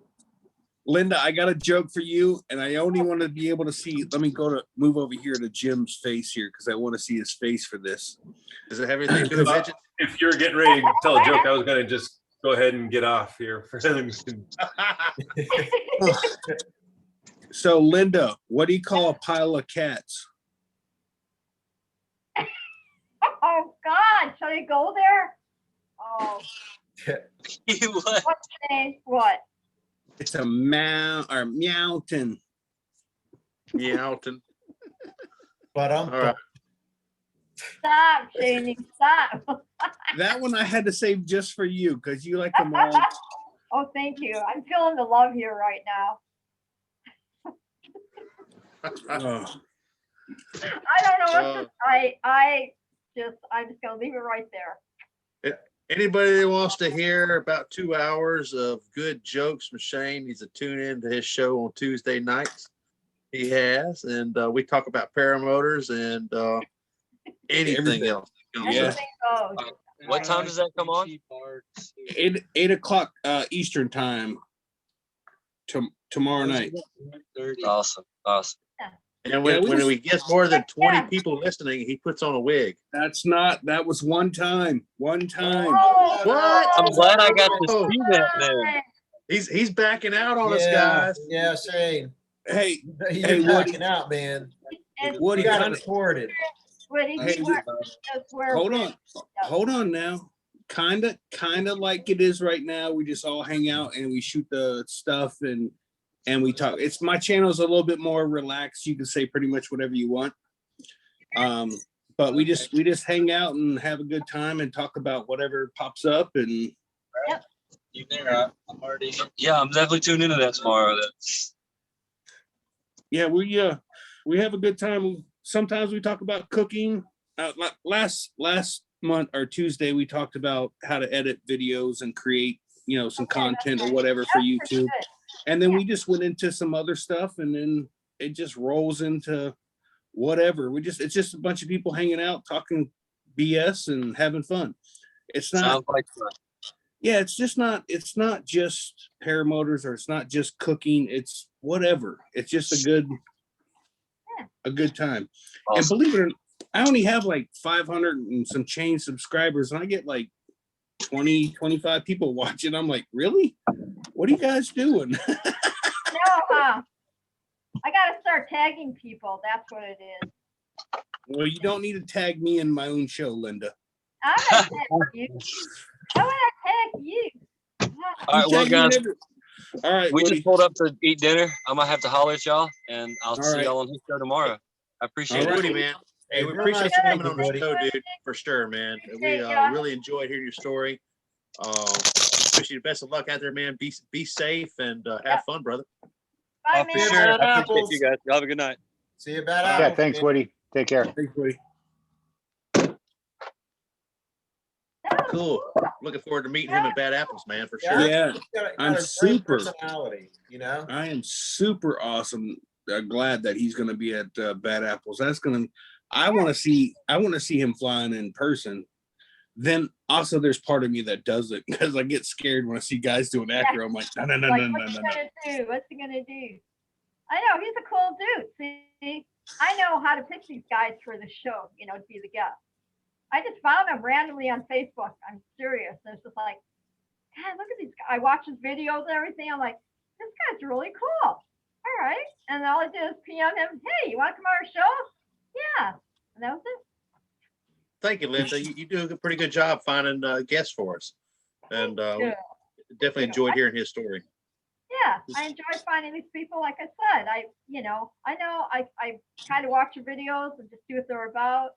And if I can't feel their energy, then I'm like, well, I'll move on, and try to look for other people. And yeah, that's what it's about. Chevy Gun photography. He says I cook on a new wave air fryer. Dude, those things ain't to be messed with. Those things are pretty good too. Just so you know, if you guys have never used one. I have personally never used one, but I have eaten off of one. And let me tell you, that's a nice little piece of equipment to have in your kitchen. They're kind of expensive though. Are the prices ever going to go down like the microwaves, I want one, but it's like $200 or something. Well, they got these convection ovens or convection microwaves in these campers now, and you can, you can almost cook a turkey in those. I've seen those. They are pretty insane, dude. I'm just like, all right, well, but I still haven't cooked in one. I don't have one of those new ones yet. I still got the old microwave that burns popcorn and stuff. Yeah, I hear you. I can't even cook popcorn in a microwave anymore. I burn it. Wow, how can you burn popcorn in a microwave? But I do. Ask my wife. She does it all the time. Maybe It's even got a It's even got a popcorn button. How do you mess that up? Do you know the secret though? If you burn, I found this out when you burn. If you burn popcorn in the microwave, that smell, and you can't get it out of the microwave. I'll tell you the secret. You take vinegar, you put it in a bowl, and you put it in the microwave, and just run the microwave, the vinegar bowl or whatever. And I'm telling you what, it takes the smell right out of it. It works. Anyone remember the first microwaves with the big the round knobs and the analog flipping numbers? You remember that?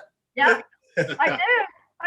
Mine was like, oh my God, I'm gonna age myself, but I got one for Christmas. It was like in the 70s kind of thing, and that thing was huge. But I was so excited because I could I could heat up the baby bottles in it and all that stuff, and all of a sudden you're learning how to cook all these things. Well, and I remember cooking a meatloaf in there one time, and when it started out, it was like this, and by the time it was done, it was like this. So, oh yeah. I have to say the chat has gone to pot. Yeah, I know. I see that. I noticed the chat has really gotten high reviews. Oh well. Oh my gosh. That's hilarious. Yeah, good question.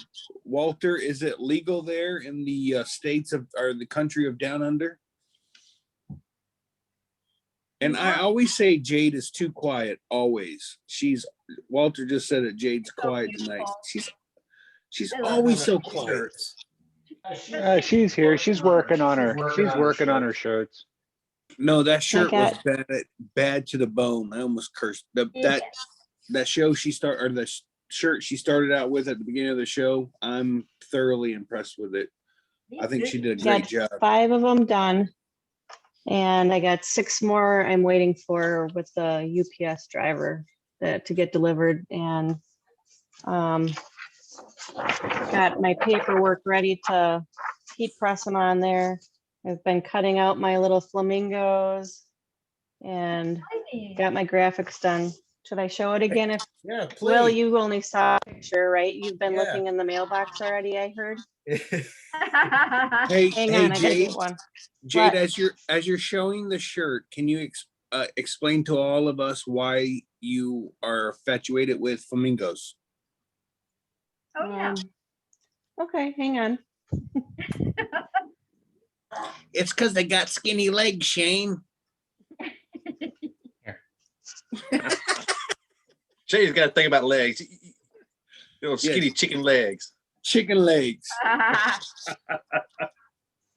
Oh, Your buddy I've Jason never- was giving you a hard time about that. yeah, I never, dude. It doesn't matter. When I did work out, I could go 3 days a week and do legs, and nothing would ever come of it. What you guys may or may not know is I used to run track, and I was very good at the 100 and 220, and I was very fast. But I had like the skinniest legs on the starting line every damn time. It never failed. So you used to there's be a the skinny front. chef, is what you're saying? I used to be a skinny track runner. Yes. Nice.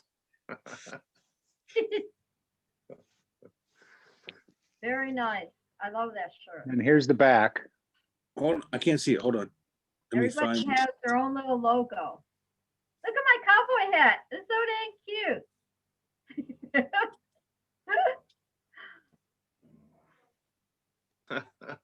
PPG So- pirate.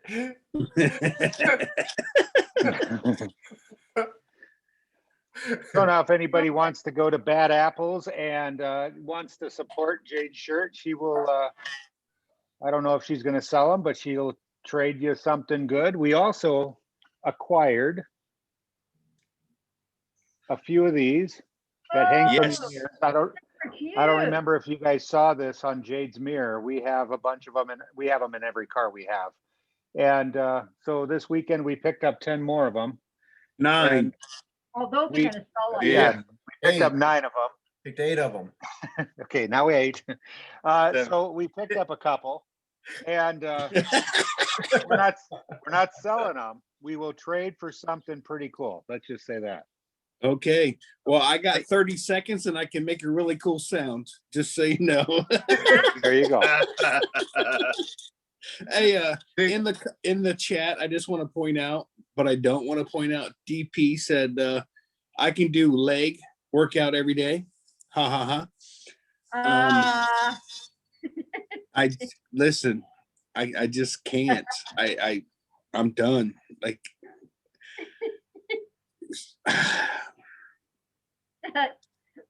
it's really funny, but I mean, just can't. Hey, you don't want to put your foot in your mouth or his. No. Uh, Anyways, Eric, I think that shirt is phenomenal, and Eric, we will make a deal. We can I'll take a shirt and a paraglider mirror hanger thingy, and I will trade you. Oh, what can I trade them? ooh, Dinner. good. How about wives? that could be a Ew. whole new show for Tuesday night. Yes, yes, yes. Yeah. That could be interesting. I'm just saying she can bring you a beer and you don't drink, so she really has to do nothing. She'll probably be all for it. Yeah, you're No, gonna have because to if I knock define on the window and interesting, too. expect a beer, I'm gonna get hit in the head. Eric, you're gonna have to define interesting, something interesting. So I gotta find something interesting to trade. Yeah, just something like a sweatshirt, something. Will's looking. He's looking. He's like, man, what do I got? Yeah, you got your North Carolina. You got, I don't know, the Wright brothers. Oh wait, Yeah, first in no, flight. the first flight was Ohio. JP said it was Ohio. Yeah, JP's not here right now, so I can say he's wrong. Right. Yeah. Brian, we know that your wings are blue, but this is the best we could come up with, the blue and yellow. That is awesome, man. I love those little things, dude. But one of my last dogs before Major, I had Buddy, and Buddy would chase everything remote control. I had this, I went to space camp in Huntsville, Alabama, and I had this little space shuttle that had an actual electric motor fan built into it, and you hang it by a string, and you turn the fan on, and it would go in circles. Man, my dog would go crazy over this thing. We have got to build a little paramotor thing like that hangs on a string. It's basically exactly what you got, except the motor on the back is an actual electric motor, and you turn it on and it flies in a circle. Yeah, Jade has one right there. But it's got Santa on it yet, so we're gonna switch it out and put a little paramotor on it. Oh, there you go. Brian, here's your shirt. I just got done making it. I like it. It's blue. Yeah, it's the same color you're wearing. Very nice. Cool. Very cool. I'm so looking forward to that. Thank you so much. That is awesome of you to make shirts. I got it, Eric. I got it. I got the interesting thing. I'm gonna trade you. I'm gonna just, I don't know, go into a parking lot somewhere and snatch someone's North Carolina license plate, because it says on every plate, first in flight. Hey, that's interesting, isn't it? That's interesting. There you go. That works. We're just gonna go ahead and put out an APB now on Will about missing license plates. All of a sudden, there's gonna be a bunch of PPG pilots in jail. Yeah. Oh my God, that's too funny. So I gotta look on Google Maps and see if there's a Lear Drive or a Lear Place street sign somewhere. Oh yeah, there you go. Snag one of those and then trade them. Right. Yep. You know they have companies that will print anything you want on a sign and sell it to you. You don't have to steal it from the side of the road. you know the place that I work for makes all the street signs in town, so I could literally get one made up without any troubles. Never trust a skinny chef Shane Boulevard. Maybe Avenue. I don't know. Place? I don't know. Hey Shane, there was a guy from Wisconsin that moved down to your neck of the woods, and I asked if he knows you. He said no. And then I said he's got to meet up with you, but he's a PPG pilot too. So if somebody reaches out to you, he's going to he was going to watch the show tonight and possibly meet up with you. Where's he located at, or where is he? Melbourne. Okay. Now, and his name is Robert. Okay. So I was kind of chatting with him a little bit, but into all the kiteboarding and PPG stuff. So invite him to the show, Eric. Next month. I told him about the show. He said he would try to find time to watch it. So. Well, yeah. So, if you want, send me his name, and then we'll just take it from there. Yeah. So Eric. Yes. Neighbor Mary. I'm gonna eventually have her. I'm gonna have her change her name eventually, dude. I'm just gonna keep calling her Neighbor Mary. Neighbor Mary, right? Or Mary the neighbor. Oh, what's cool is I can just look across the lake and see her. Yeah, but without but she can see you too, Eric. Yeah, and she's got a higher telescope than you do, so. Is that lake still frozen? No, it's not frozen anymore. No, I just dipped our dog in the lake tonight. She deserved it. She rolled in something and she's white and she was completely black. Uh-oh. And she wasn't going in the house to the tub. She went right to the lake. That's still cold. Everybody ask her what she rolled in. Poop. The big dogs, I think. I'm not sure. No shit. Dogs are nasty. They Yeah. find the stinkiest stuff to roll in, man. Ooh, I got stories. So, Jade, what's the temperature of your lake right now? Cold. Oh. There you go. No. That's a good answer. Yeah, Hey. you don't go out there like, let's see how cold the lake is tonight. Let me just stick my foot in it. So. Hey, Jade, did you fill out your new job application for that air conditioning company? You know, I was ignoring you all day. Oh, I got Eric's number now. We're chatting about you all day. No, I am going full board tomahawk tees, making flags, making shirts. That's what I'm going to do if I lose my job. And videos. We'll hope. Yep. I told Eric you can make money doing it as long as you stop giving it away.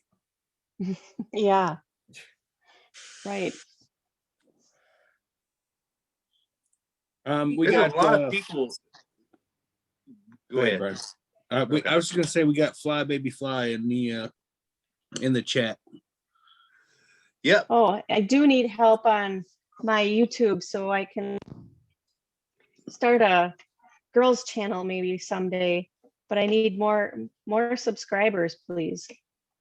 So Amy and I had talked about possibly just doing a all-girl channel, and I said I want to get more familiar with this sport beforehand, and then at least we could interview other ladies that are in the sport also. So, but I need a lot more subscribers in order to go live.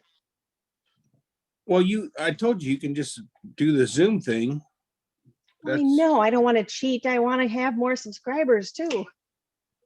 Well, you got to start small, young lady. You're going to start out selling a couple shirts out of your kitchen, putting them together. Next thing you know, you're going to have a bunch of kids overseas for 6 cents a day making these shirts, and you're just going to be living in your big mansion.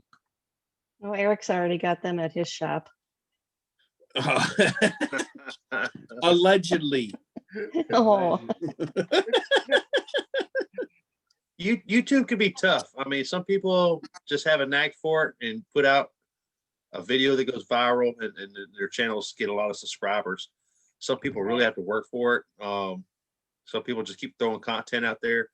You know, Sean does pretty good. He's got almost 20,000 subscribers. You got Will Fly. He puts out some really good videos. Will, how long have you had a YouTube channel? How long did it take you to build up over a couple thousand subscribers? A little over a year. Okay, so yeah, you look at his videos. He puts out really good content. Me, I just put out stories of my life that, you know, if you're not really a friend of mine, I'm not really teaching you anything. So, you know, I've got 400 subscribers in a year and a half of paramotoring. You know, before I got into paramotors, I had like 30 or 40 subscribers, and they were just all my friends. So it takes work for sure. But you've got to put out good content regularly in order to pick up a lot of subscribers. Right. I always say that I never started YouTube to make it a career or to get notoriety or whatever. I just did it as a distraction. The fact that I have more than 4 subscribers is a complete honor. I say this all the time, and I truly mean it. I think it is fabulous that over 500 people have decided they want to watch me or subscribe to me. I don't know if they watch me or not, but I mean, I just think it's absolutely, it's an honor to have that many, and I am pleased and just unbelievably thrilled to have that many people. I mean, I felt the same way when I had 100. I hit 100. I was just jumping up and down. My wife's like, Yeah. what are you doing? I'm like, I got 100 people that are willing to at least hit a like button, you know, a follow button or subscribe button. I said, I can't believe it. And I feel the same way to this day. I look at Sean, and Sean's got like 19,000, almost 20,000. I'm like, I don't know if I want to be that big, because I feel like I have to make a comment. If I put a video out and there's 20 comments, I feel like I have to make 20 comments to each individual person. What do you get when you have, even like Will's, like, what do you will, 2,400? Like if you had 100 comments, I'd be there all day long going, thank you for watching. And then the next one, I have to come up with something new. Like, I feel like I have to do that as to show appreciation. It's not that I don't, it's not that I feel like I have to. I just want to show that I'm appreciative. So I do it. And it's exhausting already. That's the right thing to do. I mean, I acknowledge every comment, you know. Yeah. And, because I really do appreciate the feedback. So yeah, I respond to every comment. I have 18 subscribers and I have not had to respond to any comments. I'm doing pretty good. I freaking love Eric, dude. He's awesome. I'll throw this out there too, Jade. Don't be afraid to promote yourself in your videos, because I don't. I've got like 1 or 2 videos in my library where I say subscribe or like in the end somehow. I've just always been kind of the person is like, if you like it, you'll like it. If you subscribe, you subscribe. But that's hurt my numbers. So my videos, I have 400 subscribers and my videos average 100 views. Like Will's, he's got over a couple thousand subscribers, and his videos will get a couple thousand views, pretty quickly. So there's a lot to it. You gotta not be afraid to promote yourself. So it depends on what you want out of it. Me, it's just documenting my life experiences, and I enjoy going back and watching it myself. So I'm not worried about making money off of it or getting a lot of subscribers. No, but me neither. Yeah, I do it for fun. That's it. Yeah, me too. I mean, I like I said on one of the past shows, I'm doing it just for to look back in life, and just lately I've been learning how to do that. I mean, my first flight, I just threw it off GoPro and it was like I put it out there, and now I'm doing some funny ones with my chickens that have been my little thing since COVID, and I don't know, just trying to make them pretty fun, and the memorable ones of me flying, because I still can't believe I'm flying most days. So you say the same thing about our friendship. I can't believe I'm friends with that guy. Exactly. Hey Brian, you include Red in more of your videos. You'll hit 1,000 in no time flat. Yeah, I know I need to, man. I've been taking a few video clips of him here and there, but yeah, my videos are all over the place. It's not just paramotoring. Yeah, me too. I think that's a lot of people's channels that go big. They concentrate on one thing and try to do that one thing well. Me, I'm all over the place, man. I got videos about my buddy's Corvette or my greenhouse or my cruises or fishing trips or flying paramotors. It's my life. So you're not targeting an audience properly, basically. Correct. And that's why for me, I'll never have 19,000 subscribers, because no one wants to go to a channel where you can see hunting or cooking or paramotoring or whatever, camping. Like, I'm all over the place. It just I don't know. But I'm not doing it. Like I said, I'm not doing it to become famous. I don't care to be a Tucker. I don't care to be whoever. I'm me, and well, if you want to watch me, good. If you don't, well, you're gonna probably miss a lame joker 10, 25, or 30. But but yeah, this is my life and this is me. And Brian, you've met me in person. Am I any different than I am on this show? or any other show? You are not nearly as good as a cook as you put on to be, but you could do a hay bale slalom like anybody I've ever seen. I can never not do a hay bale slalom without you in mind. Understand that every time I am by hay bale, I am totally thinking of you every single time. Oh, it never fails. I'm like, oh, Brian's gonna love this. Oh yeah. Oh, that was really close. I almost fooled O'Brien. Oh, Jay, why don't you, hey, are you like, is it new? Is this something new? You making t-shirts and stuff? Are you just like starting that business, or is that like a new venture for you, or have you been doing that? Who, me? Yes. That's you, the girl that makes the shirts.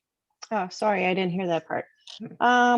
It's what did we get the stuff, Eric? About maybe a year ago, and Eric had a vinyl cutter before I met him, because he would put graphics on his business vehicles, and he used to race, so he did his trailer and stuff like that. So he had a little bit of a background with that. So him trying to teach me how to use the computer, feel my pain. Yeah, but that's what makes a great video. I mean, I'm like your journey, learning how to, do what you're doing there. That's an idea. Yeah. I tried doing something like with those yard flags. I had my son taking little video clips and stuff like that. So I'm slowly got my thinking process going. Well, Jade, I will tell you that not only, I mean, with those flags and stuff, all the camping, like for campers, people that are camping, like this past weekend I was camping, I must have seen 20 different signs people had out in front of their campsites. A guy pulled into his camper into the campsite before he ever even leveled off the camper, disconnected from the truck. First thing his wife did is walk out and put the flag out. And, said making memories with my best friend, my best camping friend or whatever. And it had their names out on the flag. I was just like, dude, people are buying these things up like crazy. So, I mean, not only paramotor, but if you think outside the box, camping, there's just a ton of things that you can make these flags for. And yeah, but like I asked Eric, I said, do I want to take the heat press and I don't want to take the print. I mean, I could have some things pre-printed, like a generic something or another. But Eric's like, do you really want to be at Bad Apples and be pressing in 80, 90 degree weather and pressing stuff while everybody else is out having fun? Well, here's the thing. You can have a bunch of samples made up and say, hey, here, give me your money. I will, when I get home, I'll make it and send it to you. Not true. I mean, it's you don't, while you're out flying, anybody stops by, whatever, but they'll come back. If they really want a flag, they'll come back. Or if they want a t-shirt, they'll come back. You can put whatever logo on it. And, have a little clipboard with a piece of paper saying, hey, if you're looking for something, I'll be back. I'm out doing cool ass women stuff like flying and I'll be back. And I mean, there's ample ways. I mean, you don't just have to stick with just paramotor stuff. Right. Facebook Marketplace. I think there's something to be said to be able to buy something there and now. I know you want to be able to, take your stuff there, but I think for the most part, people in the paramotor community, I would say 75, 80% of them probably would be willing to put a deposit down or come to a website and buy one and get it within the next few weeks, mailed to them. Right. I mean, if it's a lot of equipment that you have to bring and, it means you have to bring less stuff to have fun with, like flying, then I think I would probably take orders and get them to them later. Right. Nick just said he needs truck stickers, and I'm trying to learn that one too. So real quick, there's a couple comments in the chat. First of all, Ken Stamey, you're full of crap. Talking about me and Brian cornered him. and told him he had to subscribe to our channels. That's partially true. It took both of us just to talk to you. I mean, Brian had to sit on my shoulders to get the same height and see eye to eye. But Mark Elroy wants to know what did you race, Eric? I raced off-road. I was a professional circuit that ran through the Midwest. Kind of like if you ever watched the Baja 1000 and stuff. I just raced that from 2000 till 2015. Really? Had 2 cars. Yeah. That's where the vinyl came into play, really, is every time we would get a new sponsor, you know, to take the old vinyl off, put a new vinyl on.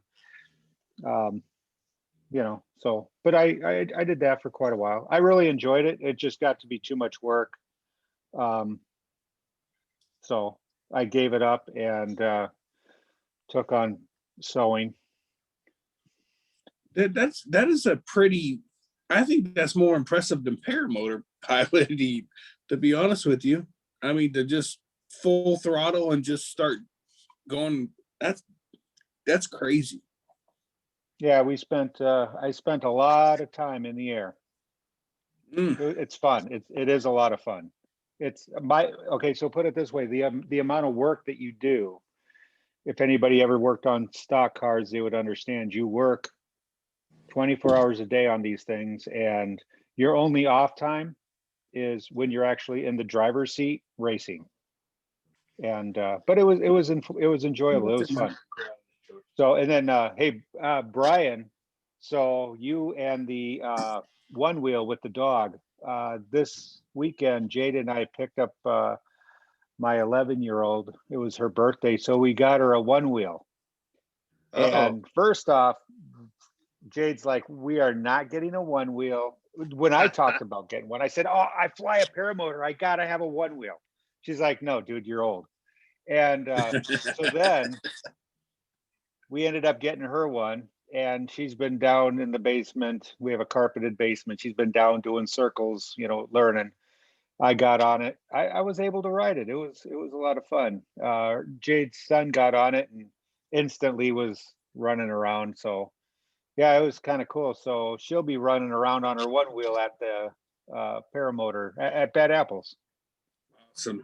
And of course, my rule was this one wheel is not coming upstairs in the house. And who brought it in the house? Eric. And just about threw it across the whole living room. I would like to point out that at some point, Eric, your daughter will be on a chair on that one wheel right next to somebody else, and they'll be racing one wheels in a chair. Challenge accepted. accepted. Jade already gave her that idea. Brian's already on it. He's like, I need another chair. I'm just gonna say, hey, I'm just gonna say, which one of you can get to me fastest with a beer? Well, you'll be parked next to me, so it'll be stocked, ready to go. It's funny how we have a food plan every time we go camping, and we go to Walmart. The first thing we grab is beer, then soda, and then the food. We've yet to ever forget the beer, just so you know. Dinners, priorities. Yeah, priorities. We may have smoker. May have forgot a smoker. Oh, but it wasn't beer though. I did totally forgot the smoker. Oh my god. Hey, we'll bring the cheese curds, but you gotta bring the Yingling. Oh yeah, you guys don't get Yingling up there. That's right. So we have friends of ours that live in Wisconsin, and every time they come down, or their daughter comes up, we always pack the truck full of Yingling, and they take off. I mean, Yingling up there is just like gold to you guys. And can you guys get spotted cow? Yes, I think so. Okay. I don't want to say a lie. I don't want to lie. I believe so. Do you need me to get you some? You guys can get that there, right? No, it's from Wisconsin. Yeah, that's what I thought. But Yingling is. I didn't think you could. I've never heard of it in Alabama. I've heard of mad cow, not spotted cow. Yeah, what's Yingling and what's spotted cow? I don't know either of those. Yingling, we actually have a distributor, or actually a plant here that makes Yingling over in Tampa, and the closest thing to Yingling that compares is Shinerbach. That's the closest thing. Yingling is the oldest Brewer. continuous running brewery in the United States. Okay, so it's a beer. Yeah, it's a beer. Okay, I got you. Yeah, it's a light beer, amber ale, maybe pale ale. It's a lighter beer for sure. No, it's not. It's a dark brown. It's What? a dark beer. Yingling is a dark beer. Yeah. It's a dark beer. It's a 198 calorie beer, dude. You don't get that from a light beer. I'm trying to tell you. I went from a full flavored beer, which was Yingling, to Busch Light. That was like switching from regular Coke to Diet Coke. It took some getting used to. But man, when I drink a Yingling, I'm just like, oh my goodness. Like those I sip because I enjoy them so much. They're just full flavored beers. This Busch I just drink like it's free because, oh my God, it's nothing like a Yingling. Probably save yourself a lot of money too. Yeah, Yingling's about $7-8 more a 24 pack than Busch Light is, but I mean, I would rather have a Yingling. I just wouldn't rather have this belly. Sometimes it comes down to taste, man. I did the math, and I'm drinking Voodoo Ranger IPAs. They're like 190 calories, but they're 7% alcohol. And then you look at, I looked at the Michelob Ultra, and 92 calories for 12 ounces, half the alcohol content. So yeah, well, it's 4.2% versus 7%. So I mean, you do the math, and it's like I might as well enjoy less beer of the good beer that I like. I mean, it's got more alcohol in it, but I don't know. I mean, if you don't enjoy it, why are you going to drink it? You know, my absolute favorite beer is Lexington Kentucky Bourbon Ale. It's 8.5% alcohol, but it is packed with like 220 in calories. But I can only drink 4 of them, and I'm going to bed. I'm out. You won't ever find me sleeping in a chair. I just go to bed. You'll be like, where'd Shane go? Because I won't say bye to anybody. I won't say good night. I'll be like, I'm hammered. I'm out. And then I'll just go to bed. You could follow my clothes trail to the bed. Outside of that, that's how you know I went to bed. You see shoes, socks, shirt, and shorts. You know I'm done. I'm out. I like dude. root beer. Shane. Thanks for that vision. You're welcome. A visual. Now, if you see boxers laying on the floor, you know I'm just too far. It's gone too far. Like you're done. Finished. But yeah, if Jade, if you would like to trade me a shirt and a Paramotor mirror hanger thing, I will bring you a case of Yingling. There you go. At Bad Apples. You better at least bring a root beer for Eric. Oh, jeez. I'll bring you a 5-gallon bucket of tomatoes. How about that? Jeez, a 5. There you go, Brian. Gallon. Stuff from your garden. Hey, so we went down to our instructor's Saturday down in Madison, and he had a grapefruit beer, and I liked it. I like fruity beers. I don't know, but it was good. I don't even know what it was, but it was good. I think Linda just made fun of you. She might have. She might have.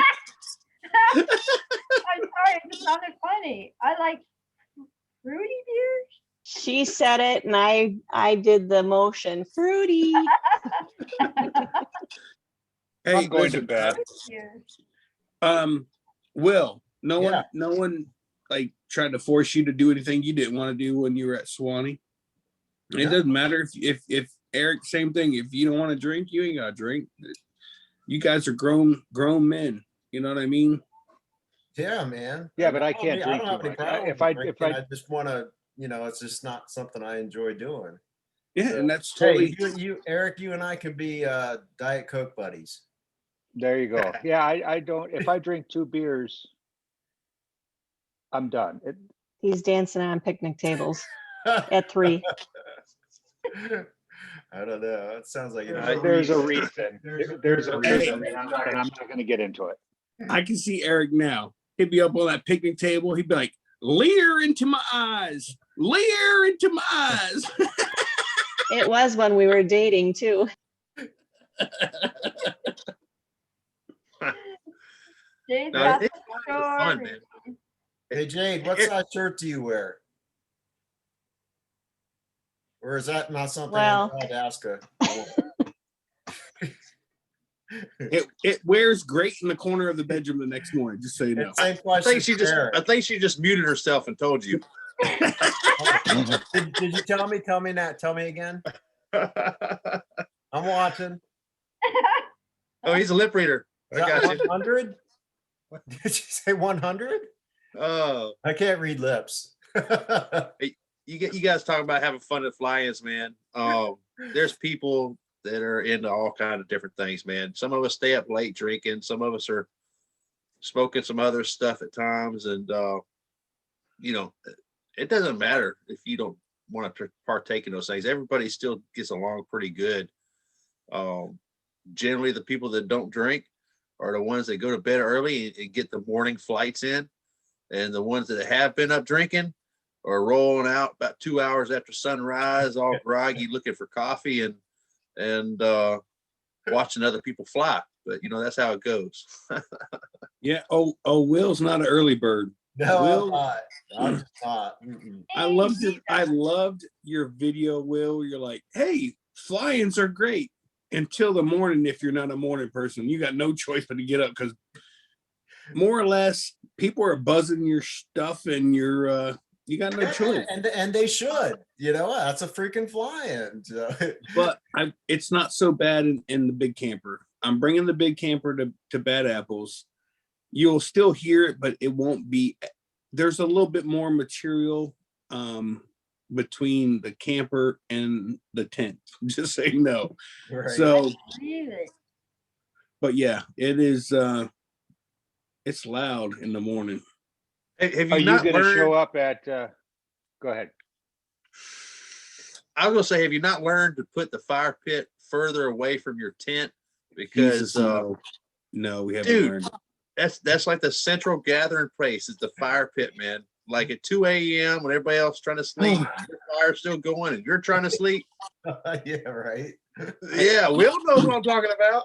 Yeah. Here's the problem. I absolutely love, I think it's a must. Besides, there's 2 things you have to have, or 3 things that you have to have when you're camping. You have to have a fire, you have to have beer, and you have to have time to sleep. But you don't get that if you have the fire. The fire is a moth to a flame. Everybody shows up at it, but I can't camp without a fire. I don't care if it's 90 degrees outside. People are like, why are you starting a fire? If you don't like it, go over there. Like this is camping to me. A fire is camping. And it never fails. Brian, you've been there every single time that we've had that fire pit out. Vail, North Carolina. That thing burned for 10 days straight. And every single night, I'm like, all right, I'm tipsy. I'm ready to go to bed. I go in there and go to sleep, and I hear people out there by the fire. I'm like, why don't we have a damn fire pit? Because I mean, I have my buddy Brian. He can't stand to go to bed smelling like fire smoke or the smoke from the fire. I think it's amazing. Like the next morning you wake up and I'm like, man, I smell like the fire. I do take a shower, but what do? I walk from the shower, go right up to the fire pit and throw some wood on it because we're camping. Yeah, it's camping. Exactly. That to me, I'm always the first one to start the fire. I'm the last one to put it out because that's, to me, that's camp. I wouldn't rather do that than fly, but it's right up there next to flying. I don't know what it is. Sitting around a fire talking like this right here with the fire pit blowing in the middle. That is it for me. We need shorter days, man. We need like 10-hour days. That way we got plenty of time to wake up early, fly in the morning, plenty of time to fly in the afternoon, and plenty of time to drink beer in between and still get a good 8 hours of sleep. I mean, in the middle of summertime where I'm at, if you want to stay up late drinking beer, you probably only gonna get 4 or 5 hours of sleep. Yeah, right. Yeah, but I mean, Or daylight. It's back to that, you know, the flying's fun, but the hanging out's a lot funner, you know? Yeah. Yeah, it's a balancing act. Mhm. In Hey, reality, we Brian. only Sorry. go ahead. Go ahead. Jay. Go ahead, Jay. No, go, Jay. I was gonna Ladies tell first. Brian if he does bring some tomatoes, I'll make some fresh salsa. Heck Ooh, yeah. yum. This is getting So good. the good thing and the bad thing with fly-ins, we get to fly 2 hours in the morning, 2 hours in the evening. Okay, that's 4 hours out of a 24-hour day. You got to have 8 hours of sleep. So the rest of the time, you're just literally, if you get 8 hours of sleep, you may only get 6. There's a lot of lack of sleep going on in the flying, just so you know. Mm-hmm. But Oh, it sounds like some good one-wheel races. oh yeah, but it's just about hanging out and just doing what we're doing here. I mean, we're all sitting around a campfire just shooting the BS and talking and having a good time. And to me, when it comes, I'm already having a hard time sleeping because I know that Bad Apples is coming. I'm just like, dude, I can't wait. I ask my wife every day, how many more days? She's like, I just told you yesterday, just subtract one. I was like, how many more days? I can't, just tell me. I don't want to think. I just want to do it. They got a countdown on their site, don't they? Yeah, but it's easier to ask my wife. Yeah.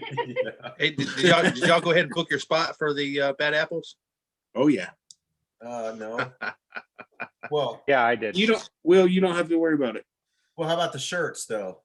You okay, for the shirt and for the pilot, you're gonna have to book that. There's no money up front. There you're gonna say you want to. So Will, you're a size medium, and you're a pilot, so you're gonna pay for those two things. But you're not paying for it. It'll just give you a total. But you have to have cash at the door. Okay. Okay, so when I get there, it's like, I want to say it's like $240 Dang, between the camping, the shirt, the pilot, you know. But whatever, dude. I don't really care. It's a flying, dude. You got to pay to have fun. got to pay to Hey, play. Shane, what day were you leaving? So one of the guys from Bad Apples asked me to get there a little earlier and to help out set up some things. And so I'll be there Saturday afternoon prior to the flying, which I think everybody can get there by Wednesday or Tuesday. Or was it Wednesday? Is the earliest you can get there? Yeah, I think that's a public announcement they made is Right. People get there on Wednesday. Right. If you know somebody, some of us are getting there a little earlier. Correct. Eric, you know somebody. Yeah, I'll be there the 10th. Jade, when are you going to show up? I'm not sure if I'm even gonna be able to go. Oh, you're going. If I gotta fire you, you're going. Yeah, I told her she can quit her job and go. Yeah, but then she's gotta change your name from Eric to Sugar Daddy. No, she'll be my sugar mama when she makes a mint giving shirts away. Well, hopefully everybody will get a chance to meet Red at this fly-in. Oh, you are bringing them. Yeah, well, not the whole time. It's only a 2-hour drive from home for me, so Right. I can go get Red and keep them for a night or two and take them back, kind of deal. Plus, my parents might come and visit and bring them. I don't know. We'll figure it out. But he's gonna have his first trip.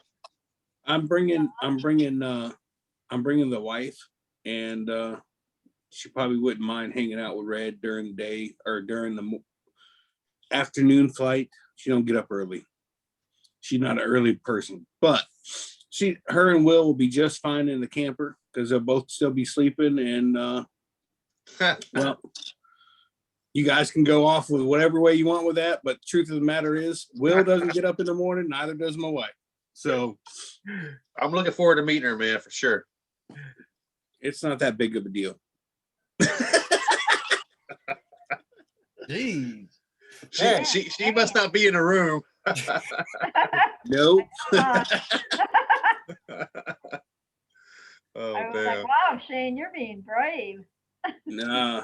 So The hey, other- I'm looking at the Bad Apple website here, and I don't see anywhere where it says to register. There is a reach out and talk to us. I don't know if that's it. Hold on. Oh, Let me- hey, Will, I was messing with you when I said that, man. No, Yeah. they want everybody to pre-register.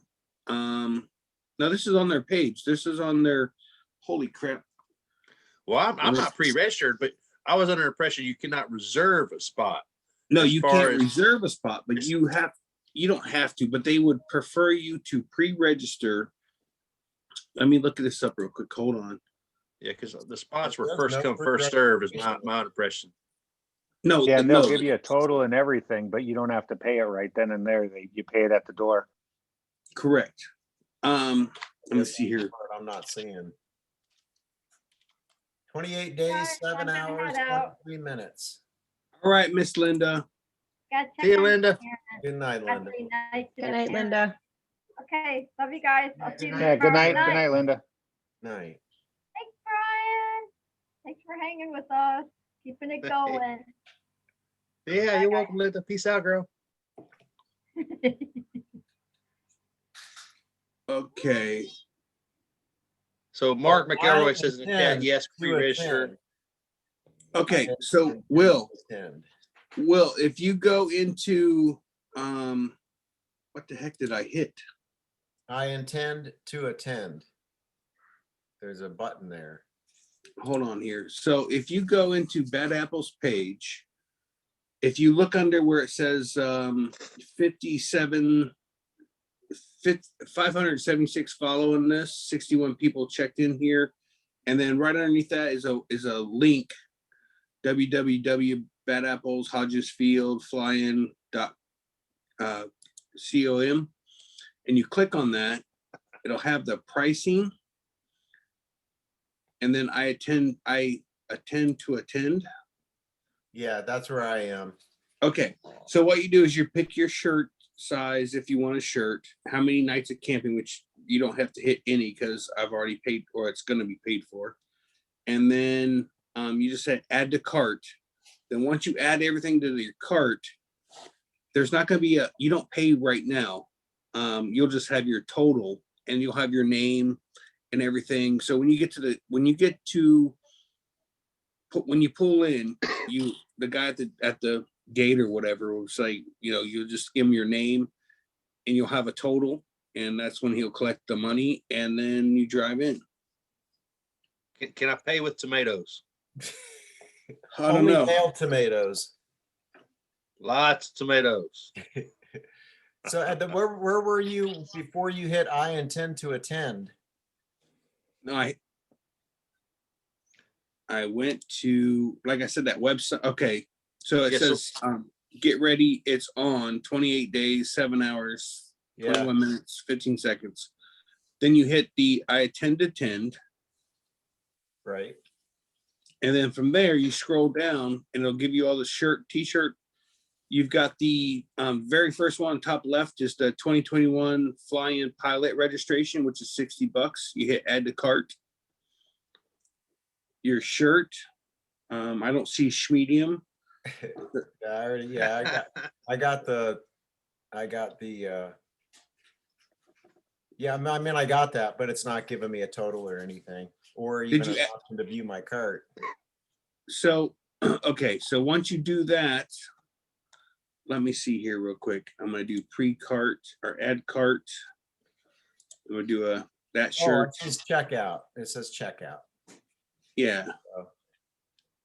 So we're good. Yeah, cool. Yeah, you might want to do that, Brian, because I think they want to know how many, of each size shirt to have.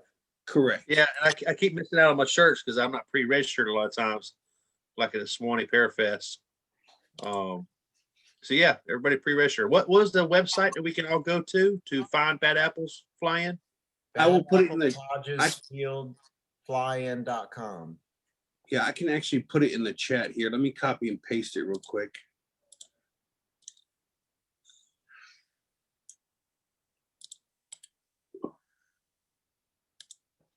Yep. All right, so if you're in the chat and you want to go to Hodges Field, this is their homepage here.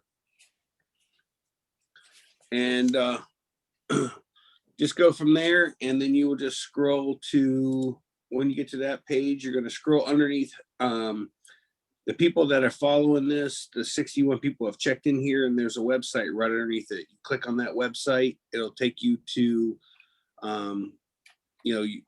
pre-registering for being a pilot. If you want a shirt, great. How many nights you're staying, all that good stuff.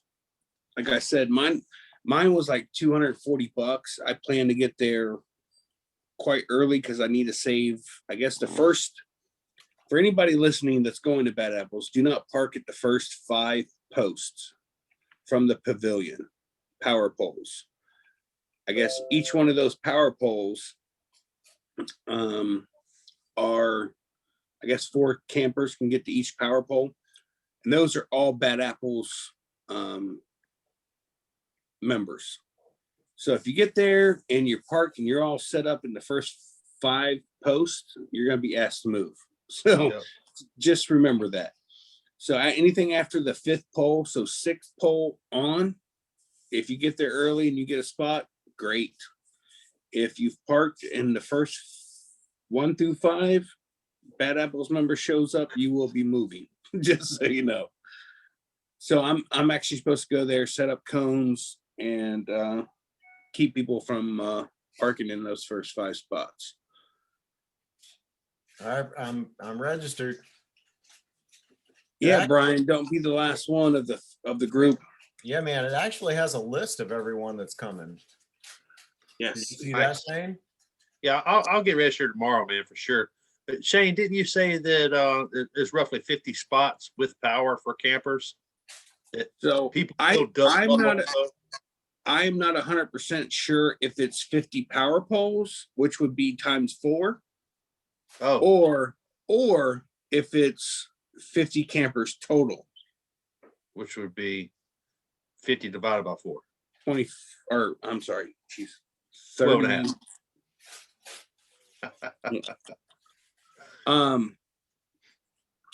I'm not 100% sure. I can actually find out more information on that and share it tomorrow on tomorrow night's show. If right now you're getting there on Saturday, and I'm planning on getting there. Sunday is Mother's Day. I'm planning on getting there on Monday, the 10th. I know I was talking to Nick and Melissa that run the Bad Apples there, and they basically said, come on Tuesday, for most people. So correct. I'm gonna get there as early as I can. Yeah, they actually say on the website not to get there till, let me see here. I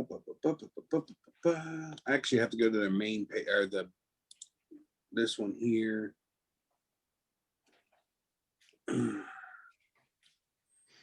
Hold on. Okay.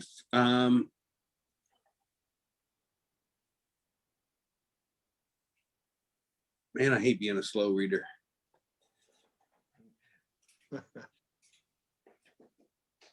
At least you understand it the first time you read it. No, that's the problem. Why I'm a slow reader. I got to read it a couple times.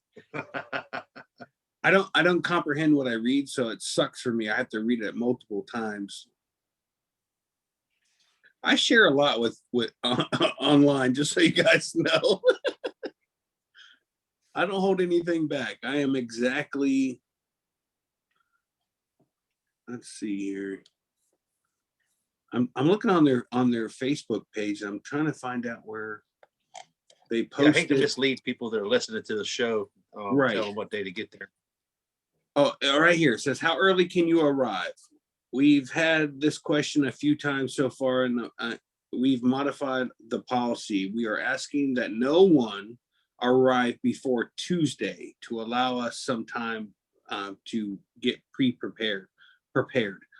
Okay. Free flying staff will also be collecting camping fees for all who are on the field for the fly-in. So if there is no one present at the entrance when you arrive early, please seek us out to make sure you obtain the camper tag for this year. Also, they're arriving early. Please be aware that you may be asked to change locations depending on where you park.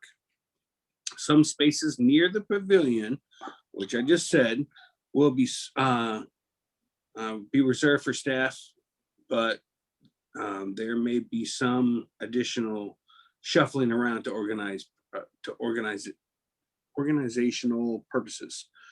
Some of the power poles have multiple 20, 30, 50 amp outlets. So when you park, make sure you leave enough space for other campers to access the main outlet. So when you pull up to a power pole, make sure that you leave enough room. Understand there's one central power pole. There will be 4 campers. So if you park your camper dead center of the back, that power pole's dead center of the back of your camper, they're going to ask you to move over. Yeah. So initially there's 4 campsites around each power pole. With that being said, you have to leave enough room. So park your camper so you can get plug in and the out. smoker. Correct. DP says, never trust a skinny chef. What is staying in the hotel and just hanging over the weekend? Dude, you got, since you're not flying, I strongly encourage this because 1, you don't have to get up bright and early if you're at the fly-in, if you don't want to. If you're at a hotel, you can get up in the morning, go have breakfast. Hopefully it's got a continental breakfast, and then show up at the field. What you're going to see is still pilots taking off. You're going to see pilots landing. You can hang out all day long. And then at the end of it, after you're done hanging out with the fire and smelling like smoke, you can head back to your hotel. So, and Kobe Cox pointing out that it's $20 a day. That's not bad. I just paid $28 to be at a state park. And that's full hookups. That's not just power, right? No, that's power and water, no sewer. They do have a dump station, but there's not at which isn't a big deal. I mean, I had 4.5 people in my camper this past weekend, and from Friday to Sunday, and I didn't even fill up half of my black tank. So really, I mean, they do have 4 shower houses that have endless hot water. So taking a shower, if you need to, you can. If you don't have a camper, you're in a tent. You can take a shower at the bathhouse. They have bathrooms. The nice thing about the showers and the bathrooms, they're 2 separate. So you don't have to worry about being in the shower and somebody coming and stinking the entire bathroom up while you're taking a shower, because you know how wonderful that hot smell of water and someone going to the bathroom is. It's separate. So it's awesome.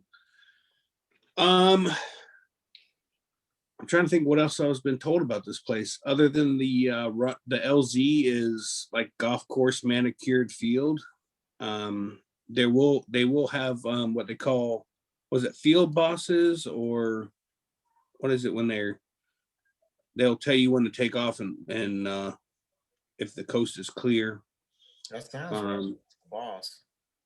They're the air boss. They will have an air boss out there. He will point at you until you take off. If you fail launch, it's not a gigantic big deal. It's gonna happen.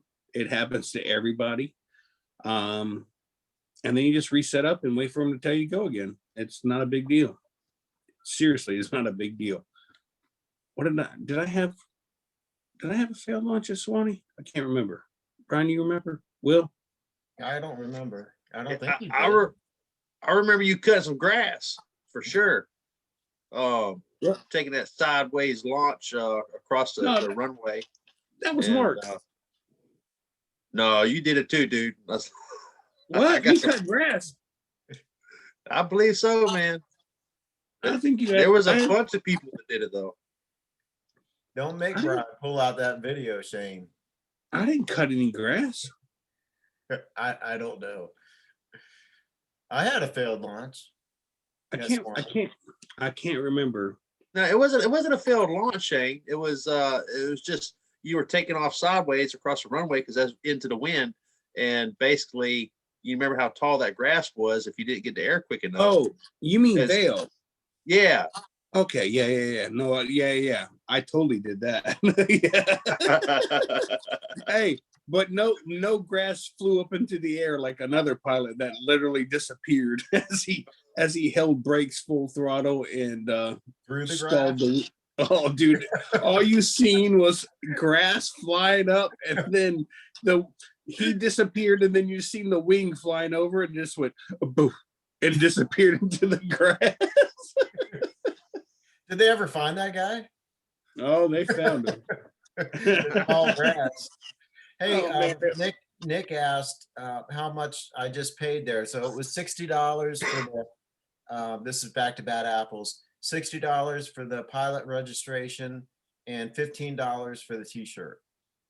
And Saturday night will be spaghetti dinner, and it's free for, I believe, the registered pilots. So with that $60, you get to fly, and then you get a dinner involved in that. So at first I thought $60 was kind of a bit much, but then when you add in the free dinner, I was just like, all right, that's fair. So, it's gonna be a great time. I think this is probably gonna be a close second to Dave Purdon's. Dave Purdon's just is unbeatable. That view. That's why I can't wait till Tennessee, like the mountains and everything. I just want to fly. And Florida is flat. There's very little hills. And when I went to Ohio at Dave Purdon's, it was just absolutely just breathtaking. Whether you were feet off the ground or you were at 1,200 feet, it was breathtaking. And I can't wait. Like the more places I fly, the happier I'm gonna be. Hey, you've been to Bad Apples before, right? Nope. They canceled last year because of COVID, the start of COVID or whatever. Well, I can tell you, Southern Georgia is not much different than Southern Alabama or Florida, where you're at, as far as flatness. Mm-hmm. You're not going to be finding any mountains if that's what you're looking for. No, I'm just looking for new terrain and new things to look at. There is a prison apparently. Nick just pointed that out. There is a prison that they ask you not to fly around, because as soon as you get close, if it's time for the prisoners to be out in the yard, they're all going to go inside and they're going to all hate you while they stew in their 8x10s or whatever the size of it, 8x6x8. I don't even know what they are. But they do ask that you don't fly near the prison or over the prison. I believe I will accommodate that request. Me too. I don't know if you know or not. My luck, I'll have an engine out or my wing will collapse and I'll end up in the yard. And well, y'all come get me out later. Jade, maybe you can make all the guards some shirts and and get me out. I don't know. No dropping of contraband. Yeah, don't be one of those stories, man. I hear one every once in a while about somebody using a drone to try to bring in some pot, to a prison. Somebody's probably trying to paramotor.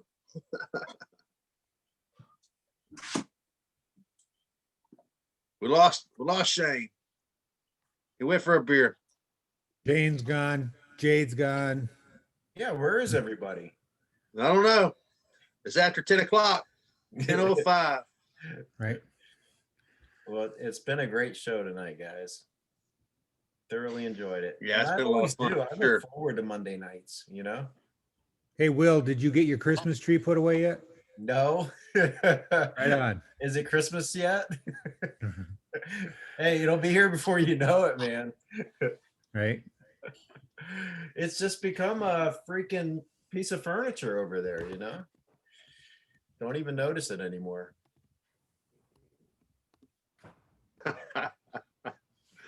So you really got your Christmas tree up still, Will? I really, really do. Oh, yeah, he does. Seen it. Oh man. See. Well, leave it up a little while longer. I mean, I might as well, you know? The heck. Let's see. There you go. Well, guys, Hold on for it. See if I can. I don't know. Hey, how that Christmas tree was discovered? He just nonchalantly turned the camera. I was like, wait a minute, did I just see a Christmas ball? And I was like, in the "Is there a background? there it is. Yeah. Neighbors are like, what the heck is this guy doing? Where's the leg lamp?" The leg lamp. Oh, the leg lamp. Yeah, all right. I know what you're talking about. The leg lamp. Yeah. There's a bunch of perverts living over there. Yeah. Now, Will, do you have a big yard? Can you fly out of it, or no? No, I fly out of an airport about 2 miles from my house. Gotcha. Okay. Yeah, I would love to have a big yard that I could fly out of. I mean, every time I'm flying, I'm looking at huge pieces of land, you know. And, oh, that would be so nice. 2 miles is close, though. I mean, that's pretty close. It is close. I don't have to maintain it, you know, and so you're exactly right. I mean, that was Mark Elroy's problem. He had the 10 point whatever acres. He said that his biggest problem was mowing it all. yeah, and then fire ants. We got a big problem with those here. Nick Griffith in the chat has a question for you, Will. So no strippers tonight, no Shaynas.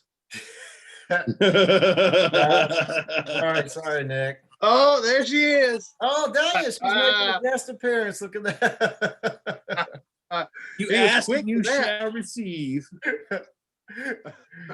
Yeah, man. Yeah. That's the greatest one ever, dude. You know, when that's what I thought Jade was going to do a t-shirt for.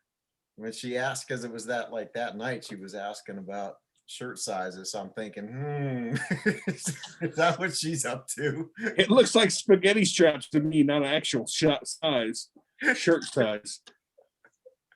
Well, now you're giving her ideas. There we go. Jade, if you make that shirt with my face like that, I will wear that shirt proudly, just so you know. She didn't hear you. She went into the other room. Oh, Jade, you can't fly with the darn. What'd you just say? Right. Jade. Oh, Lord. She's down at the 13th bedroom, all the way down the hallway. She can't hear you. Oh. So, Eric, Being I'm gonna have summoned to. here. Eric, I'm gonna have to make a trip up to Wisconsin, do some flying across your lake. How do you foot launch and take off and land on that frozen lake? I don't know. I haven't done it. I did it on the trike. It was a lot of fun. But just wear a little. I'll put screws in the bottom of your shoes. I don't know. Yeah, but it doesn't work if you just go from the sole up.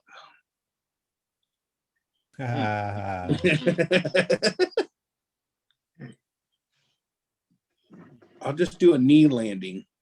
There you No go. big deal. Okay. All right, Jade's there. Ask her. What did Walter do? I missed that. Oh, Jade. What? So do you see Will's background? Yeah.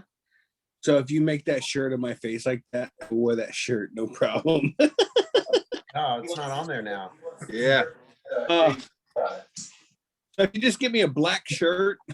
There it is. There it is. He said he would wear that shirt proudly. Not probably. I would definitely wear that shirt. I thought pretty sure you said proudly, didn't you? Maybe If it's spaghetti strap, I will put Krista in it with my face on it.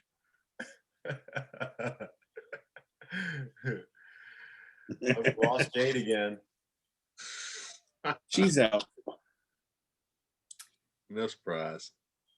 Yep, she's back. Oh my goodness, dude. So tomorrow night, 8 o'clock Eastern time. What are we doing? We're doing this right here. Talking smack and hanging out. Sitting What's there, our maybe a main wig topic? involved. What, Jade? What's our main topic? You becoming a all-female show in spaghetti straps. I'm just throwing that out there. Hey, y'all want to pull a stain tonight on Sean? We can all just hang up and leave the show running, and we can pull a 15-hour show. Yeah, man, dude. I don't know why Brian, are you on your computer or your phone? I'm on my laptop and phone.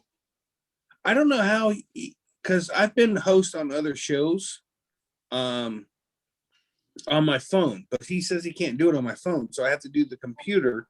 And God, I never turned this thing off. So out in the stream on my phone, turn TV off. I'm like, I'm going to bed. And then Waller be like, hey, dude, you're still live on YouTube. I'm like, I'm putting in a water heater right now. I don't think I'm live. But yeah, I've done it twice now. Walter says it's your show, Shane. You're asking us? Question mark. What we're talking about tomorrow night. I have no idea. I haven't thought about it. Honestly, It's just a hangout. I honestly don't think there needs to be a subject. We just start talking and people join the chat and ask questions and we just go from there. It really kind of, my point of view, I think it just flows. You know, we did the subject of video editing and stuff. I thought I think it went really well. The chat was asking a lot of questions. I would totally do that again, by the way. But I mean, we just shortly after that, we just moved right into just hanging out and talking about whatever. We bounce back and forth constantly about different topics, and it's a hangout, dude. It's freaking awesome. I have fun every night on Tuesday night. Not that I don't have fun here, but this isn't my show, and I got to kind of follow some very laxity rules, if you will. But my show we just do whatever and have fun. I absolutely enjoy it. It's what sets your show apart. You know, it's its own unique personality. And I appreciate that. But to go back to what Brian was saying, because I don't have a particular one topic. You know, I'm not into paramotors 100% for the show. I do everything. I do cooking, camping, hunting, whatever. So I think that will not get me a ton of subscribers, or get me, I guess, what you would call YouTube famous, which again, I don't really care about. I get freaked out when people come up to me and like, I have no idea who they are. And they're like, oh my God, you're a Skinny Chef. I'm like, how do I know you? Like, my first reaction is to be defensive. Like, did we have road rage or something? Like, how do you know me? But 3 steps back, please. Yeah, I'm like, it kind of like Allie. She came up to me and Brian introduced me to her. And I literally gave her my first and last name as I introduced myself to everybody. And then she's like, oh, wait, you're Skinny Chef? And I'm like, yeah. Like, I'm like already weirded out by it. But I mean, super nice girl. No, absolutely no problem with her. But it freaked me out at first. I was just like, how do you know me? Like, it was just kind of one of those things. And then we ended up having a good little chat and hanging out. I mean, within the first 30 seconds, I did offer to take her into my camper so we could take pictures, which I told that story is so weird. I said it out loud, and then when I said it I heard it in my head, I was like, dude, you sound like a creeper. She wanted to take a picture on the outside of the camper. It's all dark and everything. I'm like, let's go to my camper where it's all lit up. The studio, the mobile studio. Yeah, it was. As I said it, I was like, okay, all the alarms in my head are going off. What is going off in her head? Would you like some candy? Yeah, dude, I was just simply trying to offer a better picture. And then I said it, I was just like, oh my God, it sounds so bad. And I go, and I try to make her comfortable as we're going in. I'm like, all my windows are open so they can hear you scream. This is God's honest truth, by the way. This really happened. And then she's like, she went in there with you. Oh, dude. It was just like, it was, the whole situation was just like, I can't believe I said any of this. And I got on the phone. I told my wife what happened. She's like, oh, she just wanted to take a picture. No big deal. I'm like, yeah, but in my head, like all the alarms are sounding. And when I get nervous, then I start making really dumb comments and none of it makes sense. And I try not to get nervous, I guess. And Jade, at some point, being on YouTube, you're totally comfortable. Totally. Look, let me reach up, turn my microphone off or on. Jade. Yes. Hi, dear. I'm just listening to you. On purpose? No. Wait till your camp right beside him. He's got a cooler full of beer. Oh God, yeah. Fire pit, yeah. A fire pit, the cooler, the Yingling. Oh. So it's gonna be bad when I bring you a 24 pack and I'm like, hey Jade, can I get one of those beers? Hey Jade, can I get another beer? Hey Jade.